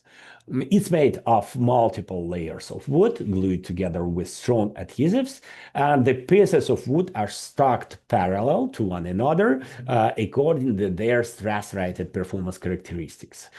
All wood grain runs in the same direction. As a result, glulam is a material that's stronger than steel at the same weight. And thanks to glulam technology, we're not limited on a mullion length. And globally, glulam technology permits us to produce any length of the beam. The longest mullion presently produced for timber curtain wall application had 47 feet, and it's only because the maximal track size. It has been requested for Penn State University project. Next, very important point. Sometimes we use the term engineered wood in very general meaning. Overall, there are two main types of engineered wood product. It's glulam and laminated veneer lumber, LVL. Both products are made by bonding together pieces of wood, but they differ in how pieces are cut and arranged. Glulam is made by bonding together thick timber boards. They're cut from the same block. This gives glulam beams excellent load carrying capacity and structural stability. LVL, on the other hand, is made by bonding together thin wood veneers that are cut from different blocks. Honestly speaking, overall, we're talking about thick plywood. There are a few different key differences between glulam and LVL. Glulam is made with the glued laminated timber, while LVL is made with laminated veneer lumber. So in case of LVL, we need to think about warping, splitting, delamination, etc., etc. And you cannot generally drill holes in the edge of the LVL beams. So glulam is stronger and more dimensionally stable than LVL, but glulam is also more expensive, of course. Structural capacity. The same is for the aluminum curtain wall system. The structural capacity of timber curtain wall mullion is related to the depth of the mullion. The deeper mullion we use, the bigger free span is achievable. On the screen, you can see the picture from the Beaupré Community Center project with the 27 feet free span single mullion in load-bearing position. We will discuss it further. For the mullion sizing, we need to proceed with the engineering cogs. For different wood species, mullion dimensions are different for sure. To give you an idea about the mullion dimensions, you will need, for example, for 14 feet span with the mullion, single mullion for 3 floors, 44 feet mullion. In this case, you will have only 10 inches mullion depth for black spruce. Very reasonable as for me. And the long length glulam beams have been used in many of projects and tested in different project conditions. Again, we can say that structurally we don't have any free spans limit. And when we use the timber curtain wall system, we can. Please don't limit yourself, but we can be we must be reasonable in sense of mullion weight, equipment capacity, transportation, site manipulations, etc., etc. Load-bearing position. As mentioned, for timber curtain wall fabrication, we use the same glulam beams that we use for the building structure. You can see here the columns, the roof beams, and timber curtain wall is the same glulam. So it's got play as the structural member. Taking the weight of the roof. As a result, we don't need any structure duplication. We have a clean design thanks to the load-bearing mullions. And finally, we have some savings for the total cost of the building envelope. All types of aluminum and wood openings can be easily integrated in timber glazing systems. Here you can see this the standard ones, wood or aluminum. Also, aluminum cladded windows, very popular by now. We have the aluminum outside, the same finish in that timber curtain wall caps, and interior, the same wood species that's timber mullion.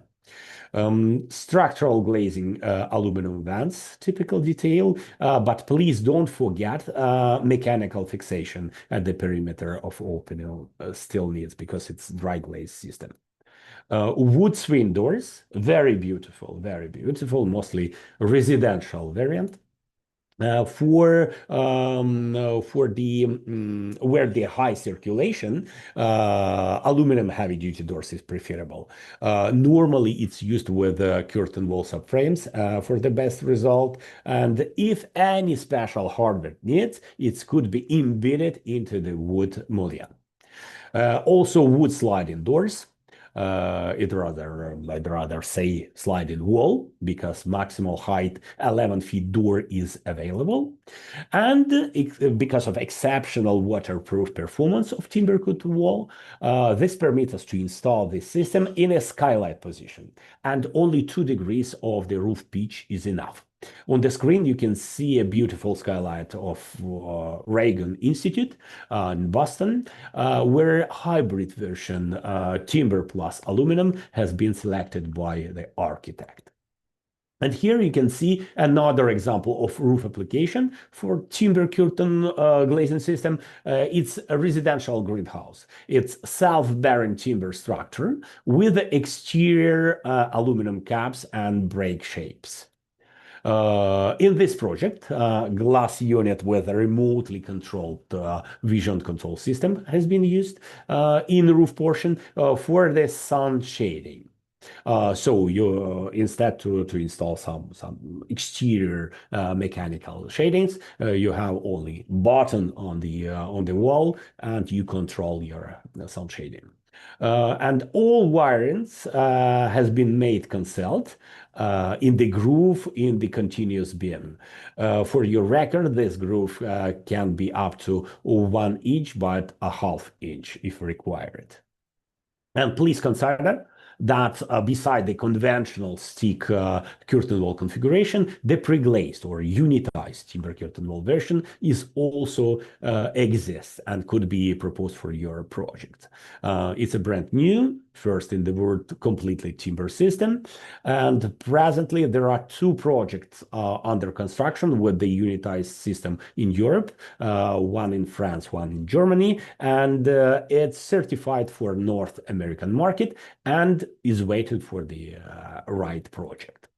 So I hope now you better understand about the technical details and excellent performance of timber curtain wall. But please don't forget about another very important benefit of using the wood in construction. It's a beneficial effect of nature. We agree or not, but studies show that the average North American spends only 6% of our time outdoors because we live inside houses, work inside offices, we even drive from home to work inside cars, park inside garages. We often even don't step outside from the building.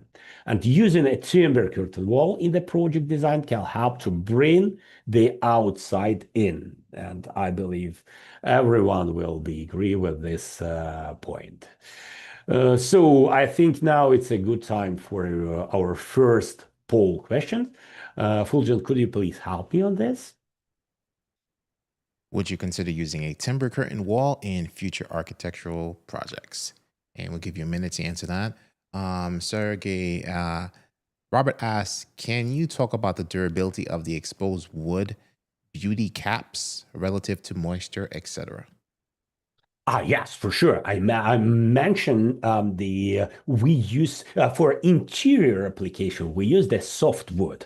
For exterior, it's normally it's hardwood species, or for example, eucalyptus, it's not hardwood, but very resistant and not too expensive. So it could be different options. For example, for one of our projects, the Foster and Partners asked us for AAPEI wood species, I asked why not gold, and the answer was because gold is less expensive.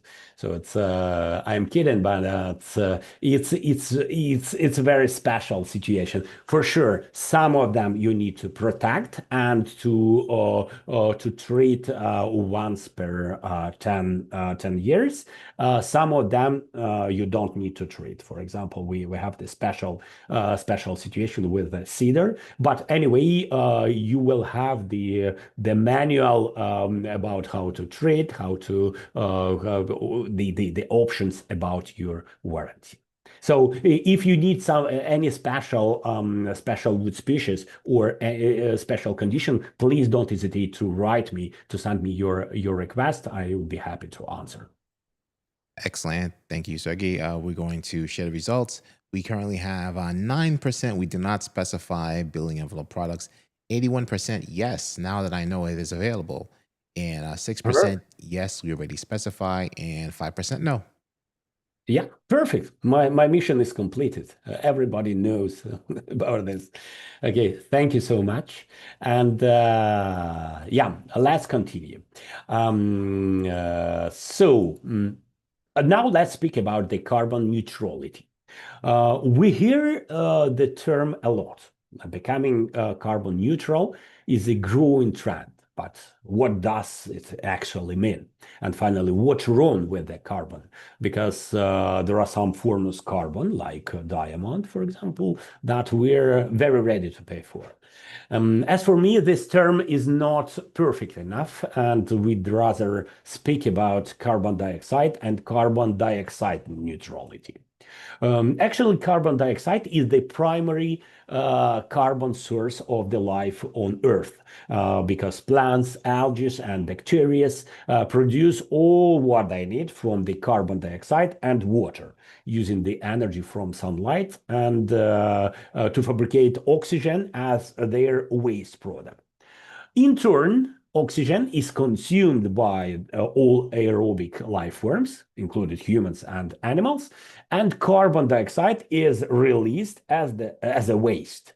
Also, carbon dioxide is released from organic materials when they decay or combust, such as in forest fires, for example. All is simple. Since plants require carbon dioxide for their life, and human and animals depend on plants and food for food, carbon dioxide is necessary for survival of life on Earth.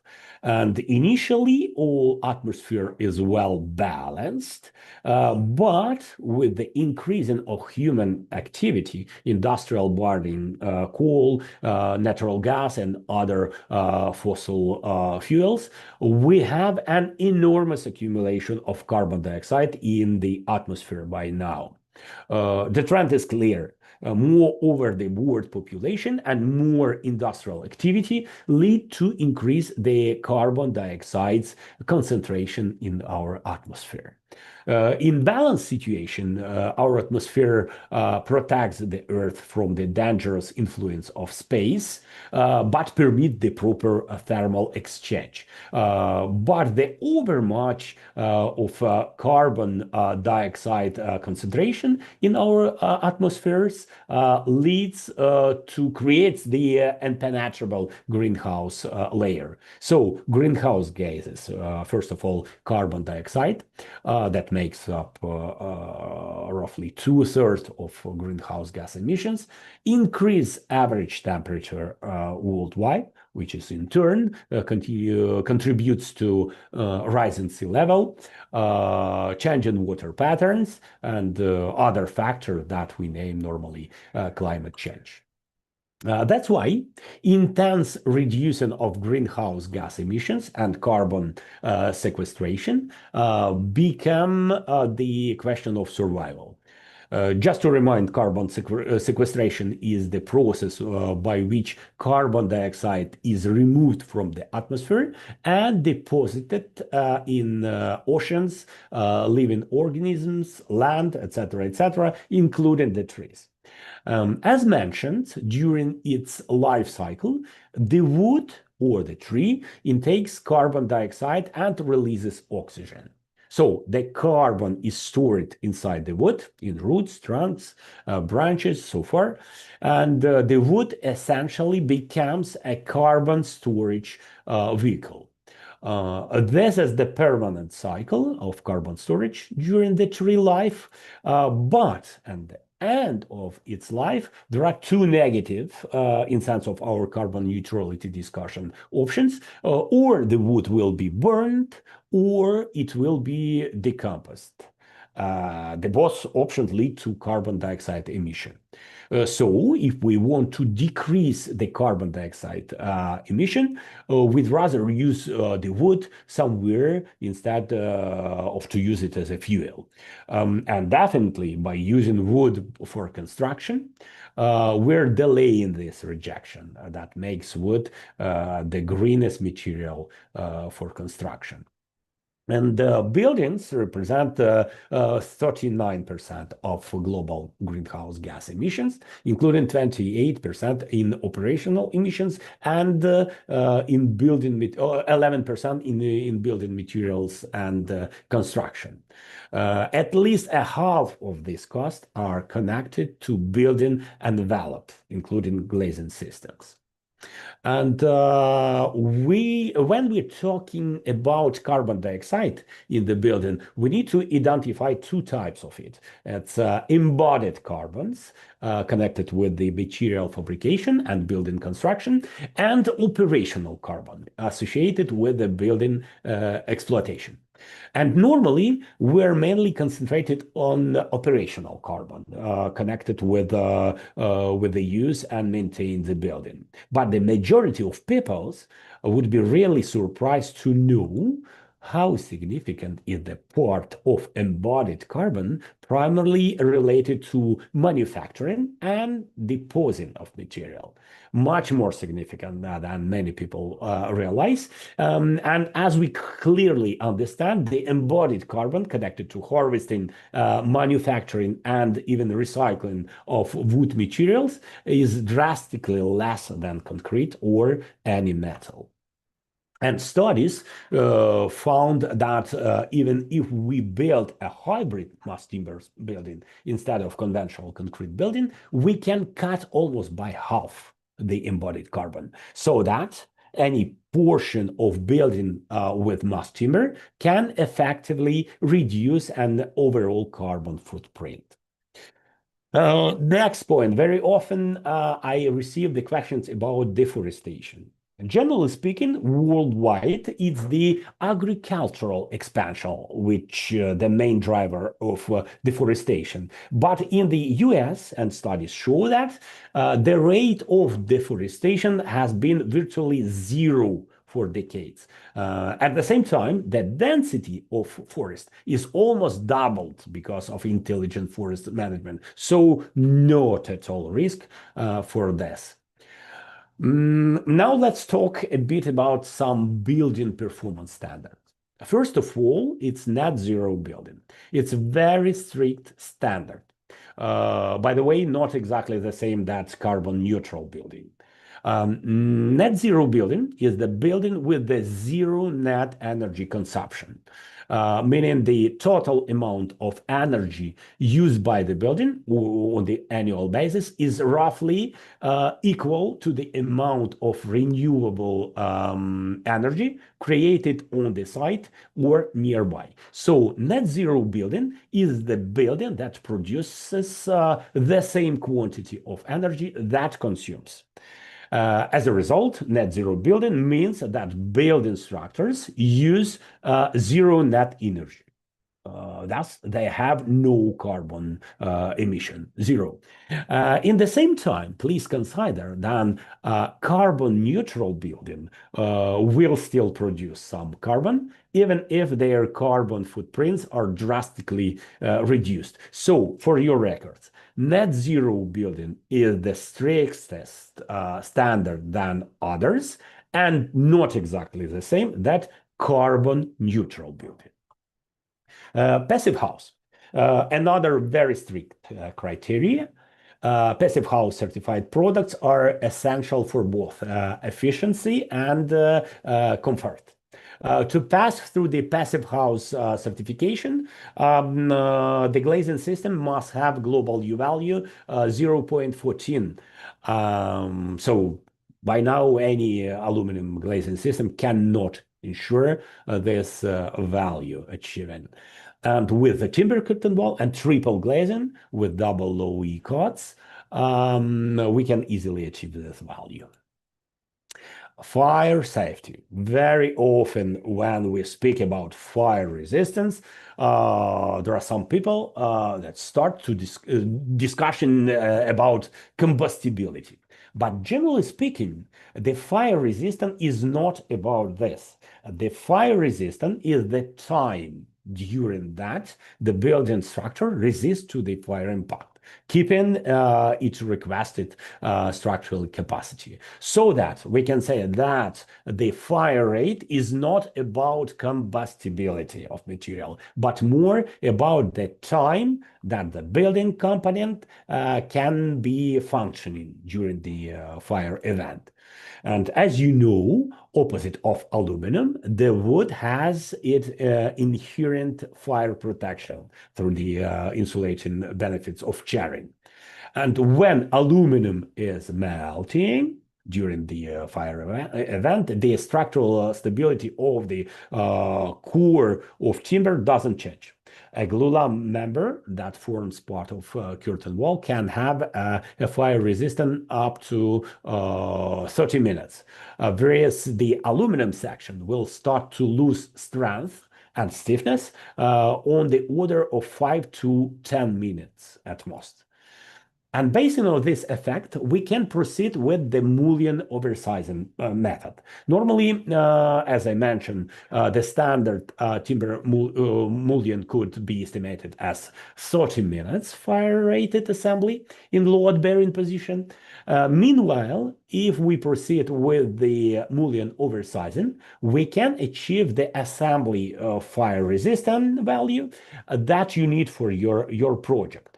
So first, we calculate the structurally requested mullion dimensions, and knowing the forecasted charring speed, we oversize the mullion to ensure the requested fire resistant rating. It's almost the same that the intumescent paint application. And because of inherent fire protection through the insulation benefits of charring, the structural stability in the core of the timber doesn't change, and the fire spread stops. And if need, we can also apply fire retardant product that don't change the finish look of the wood and could add us approximately 20-30 minutes additionally. As you know, new fire code or fire rate code include 3 new building types dedicated for mass timber structures, namely type 4A, B, and C.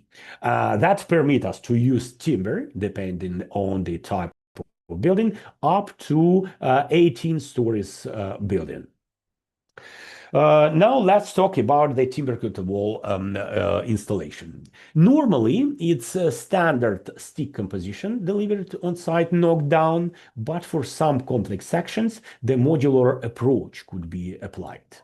Complex modules are factory prefabricated, and especially this approach is requested for corner zones that permit to reduce on-site complication. By the way, site assembly.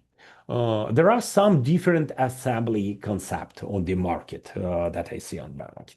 Honestly speaking, sometimes when I see the direct screwing of the horizontal mullion into the vertical mullion, along with the screw holes on the visual face, along with the site application of finishing, I'd like to ask, listen guys, we really need this medieval solution in the 21st century. And so there is a beautiful solution with a concealed sliding connector. When vertical mullions are installed, you simply slide in with your horizontal mullion and fix your horizontal mullion with two special screws on each side. Very easy installation and perfect look. In case of load-bearing timber curtain wall position, we need to preview some coordination with roofers because to make installation process easier, it's preferable to install timber curtain wall first and to connect it after with the roof beams. You can see here the same building after glazing and here before glazing. Very fast, very easy. The same way, the timber curtain wall assembled and installed first and connected with the roof beams after. Normally, the sites of mass timber projects are very clean, comparing concrete structure and any steel or any conventional building, and any special protection for timber curtain wall doesn't request it.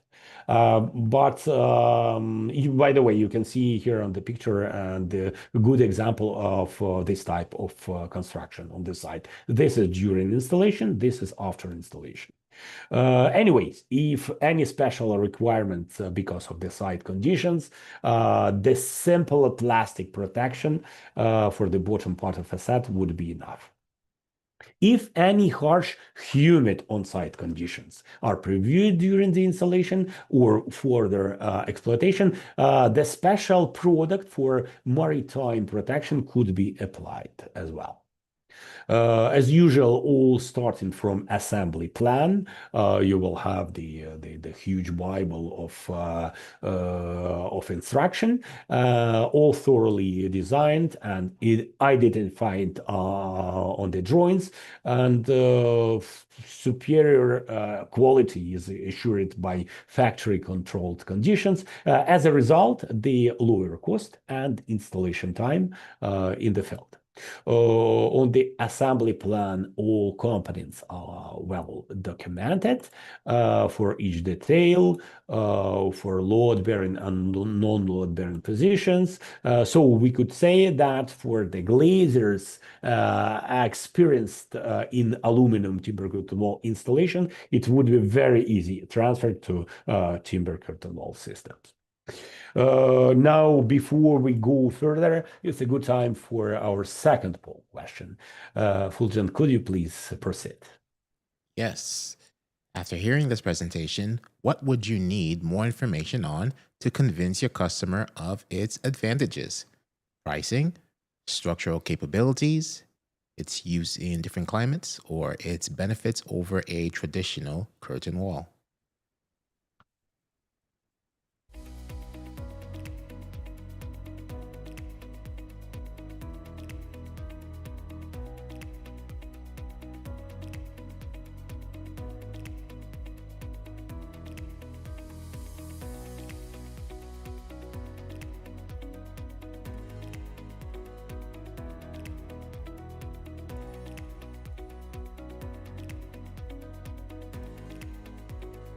Okay, just a few more seconds.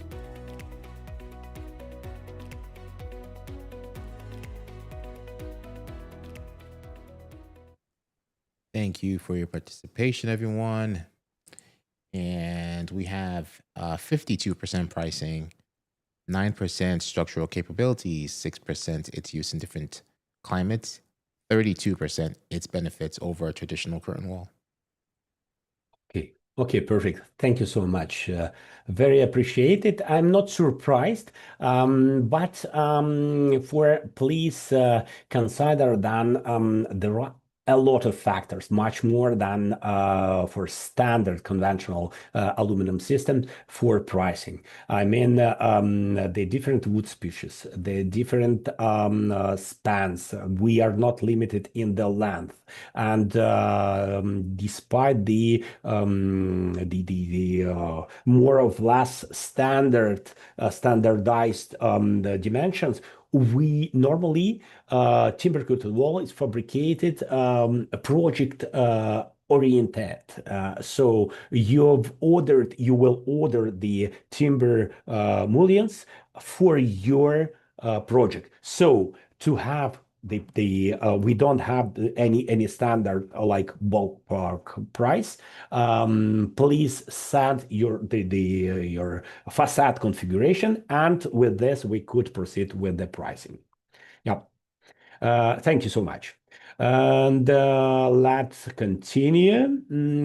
Now, I'd like to share with you some inspiring pictures of projects that have been done with timber curtain wall. First project is a New York Welcome Center in Hill Island, New York, in a beautiful Thousand Island area, south of Canadian border. So here, this is, you can see interior view.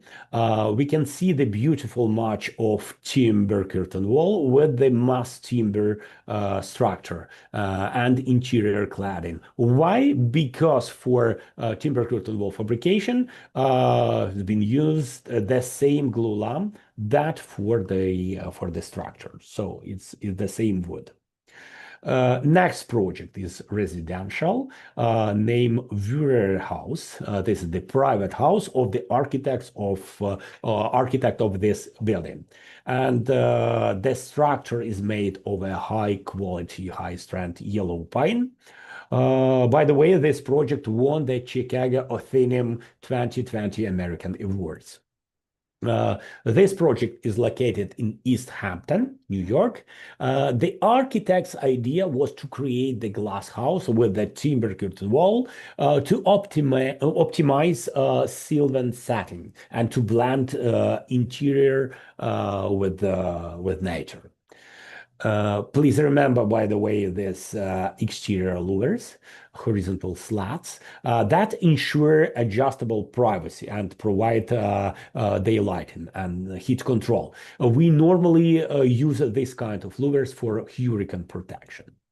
In this project, curtain wall mullions are in load-bearing position and used to support the roof structure. And for this project, by the way, not only timber curtain wall mullions were supplied, but also roof beams connected to the timber curtain wall. You can see here the perfect connection between vertical mullion, and this is the same method, the sliding connector, but special for roof structure. Anyway, it's concealed sliding connector. You can see here the both kind of corners that can be installed, open corner here in diagonal position and the standard mullion positions. Also, you can see the sliding door, by the way, that doesn't require a top rail for this project. I mean, to top rail to be continued to neighbor a glass bay. It's possible option, but need to be confirmed by engineering. Do you remember exterior horizontal slats? That's how it works in real life. It's perfect adjustable privacy solution. Next private residence, it's load-bearing, also load-bearing timber curtain wall and sliding doors with the as an insert. This is lift and slide door opening configuration, but here is the top rail is needed. Energy efficiency. You can see here the first net zero building in the province of Quebec. It's located nearby Montreal, Canada. And on the backyard, you can see solar panels. This is not huge quantity, but this quantity of panels is completely enough for all building needs, lighting, heating, ventilation, etc., because of excellent performance of building envelope. Here, the black spruce glue lamp, triple glazing with a low emission coating on surface 2 and 4. Also here you can see the swing doors throughout the facility and window of the wood windows.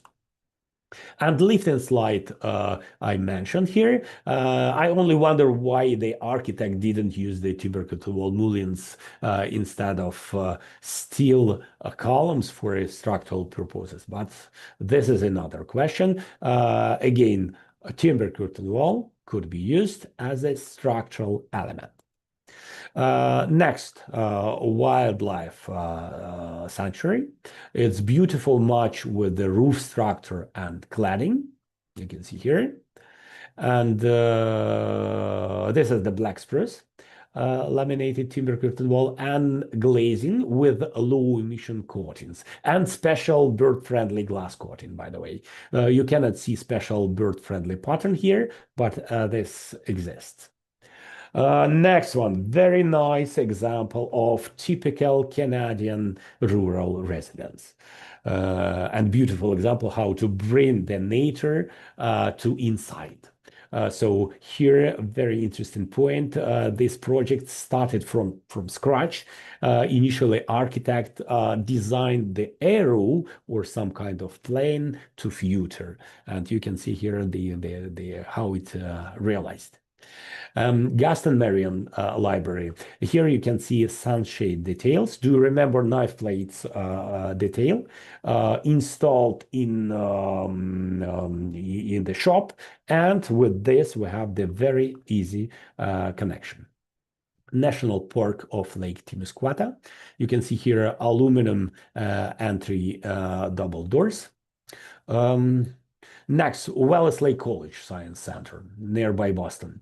It's very nice facade. I love this a lot. A little bit like Harry Potter style. This is interior view. A beautiful match of timber structure and timber glazing systems. And by the way, for this project, the knife plate anchors has been used that permit us to obtain more clearer design, cleaner design, because it's possible to use the both open anchors, standard as conventional aluminum curtain wall, but we also could preview the special groove inside and install anchors concealed. You can see here. St. Jerome College. It's a beautiful example of load-bearing application. It's big panoramic glazed wall.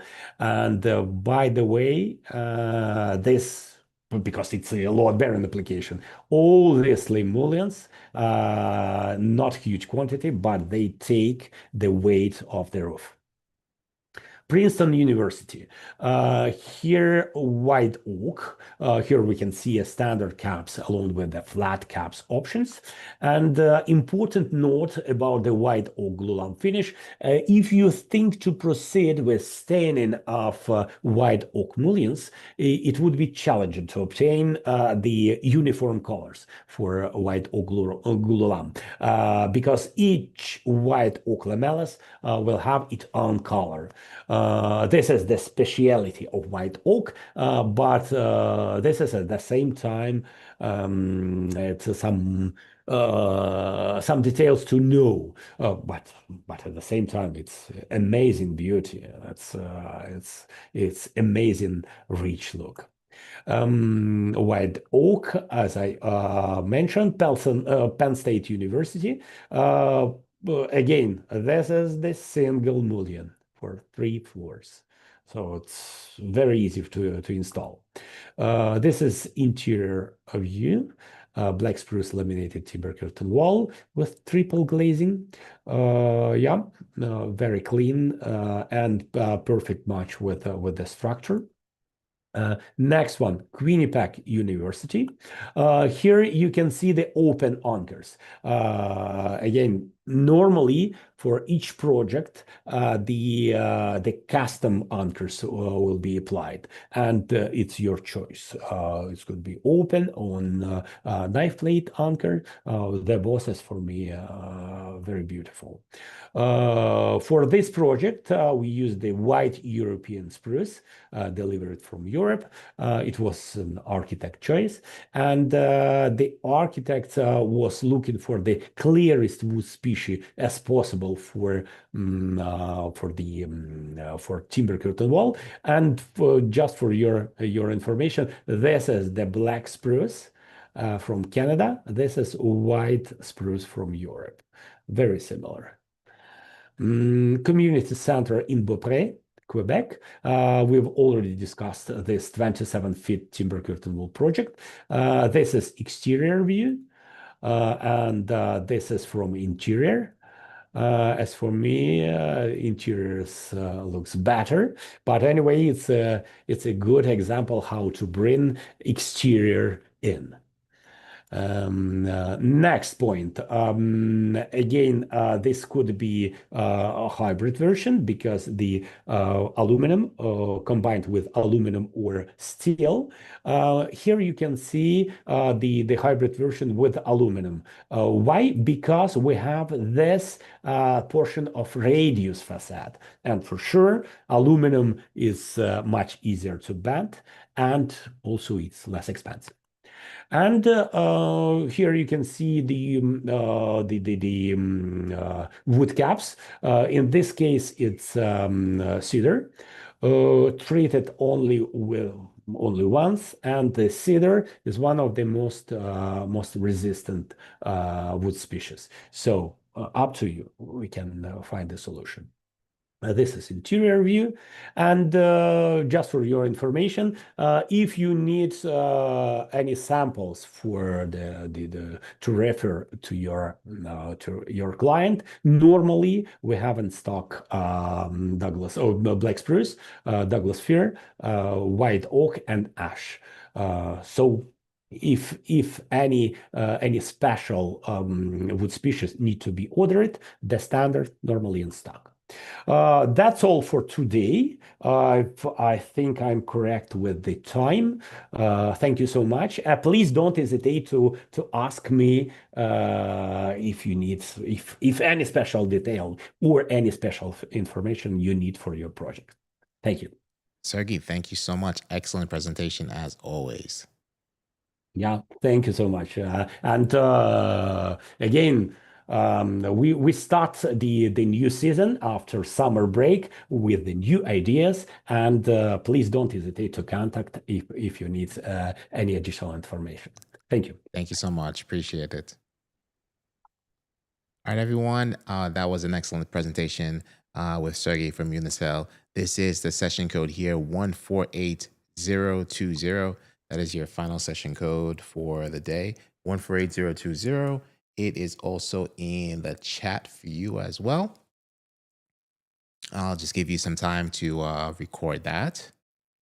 And while you're recording that, just remember, if you need any last minute credits, please visit our ATS on-demand course catalog at atsseminar.com with more content on the way. And also, we hope that you can join us this Friday live at 2:30 p.m. on LinkedIn. We're going to have our very first video podcast live on LinkedIn. It's called Built for This, and our first guest is going to be Steve Gleason with Homosote, and we're going to be going over sound control. So please tune in for that, and we're going to be sharing that link in the chat as well. There it is there if you would like to join us live this Friday at 2:30 p.m. on LinkedIn. And with that, thank you for attending our seminar today. Again, I'll stick around if you have any questions, but it seems like a lot of you are all set, which is great. Great job, everyone. And we also hope that you enjoy the rest of your day. And we would love to have you back for another webcast soon. And we hope to see you live on LinkedIn at 2:30 on Friday. Thank you, everyone, and peace.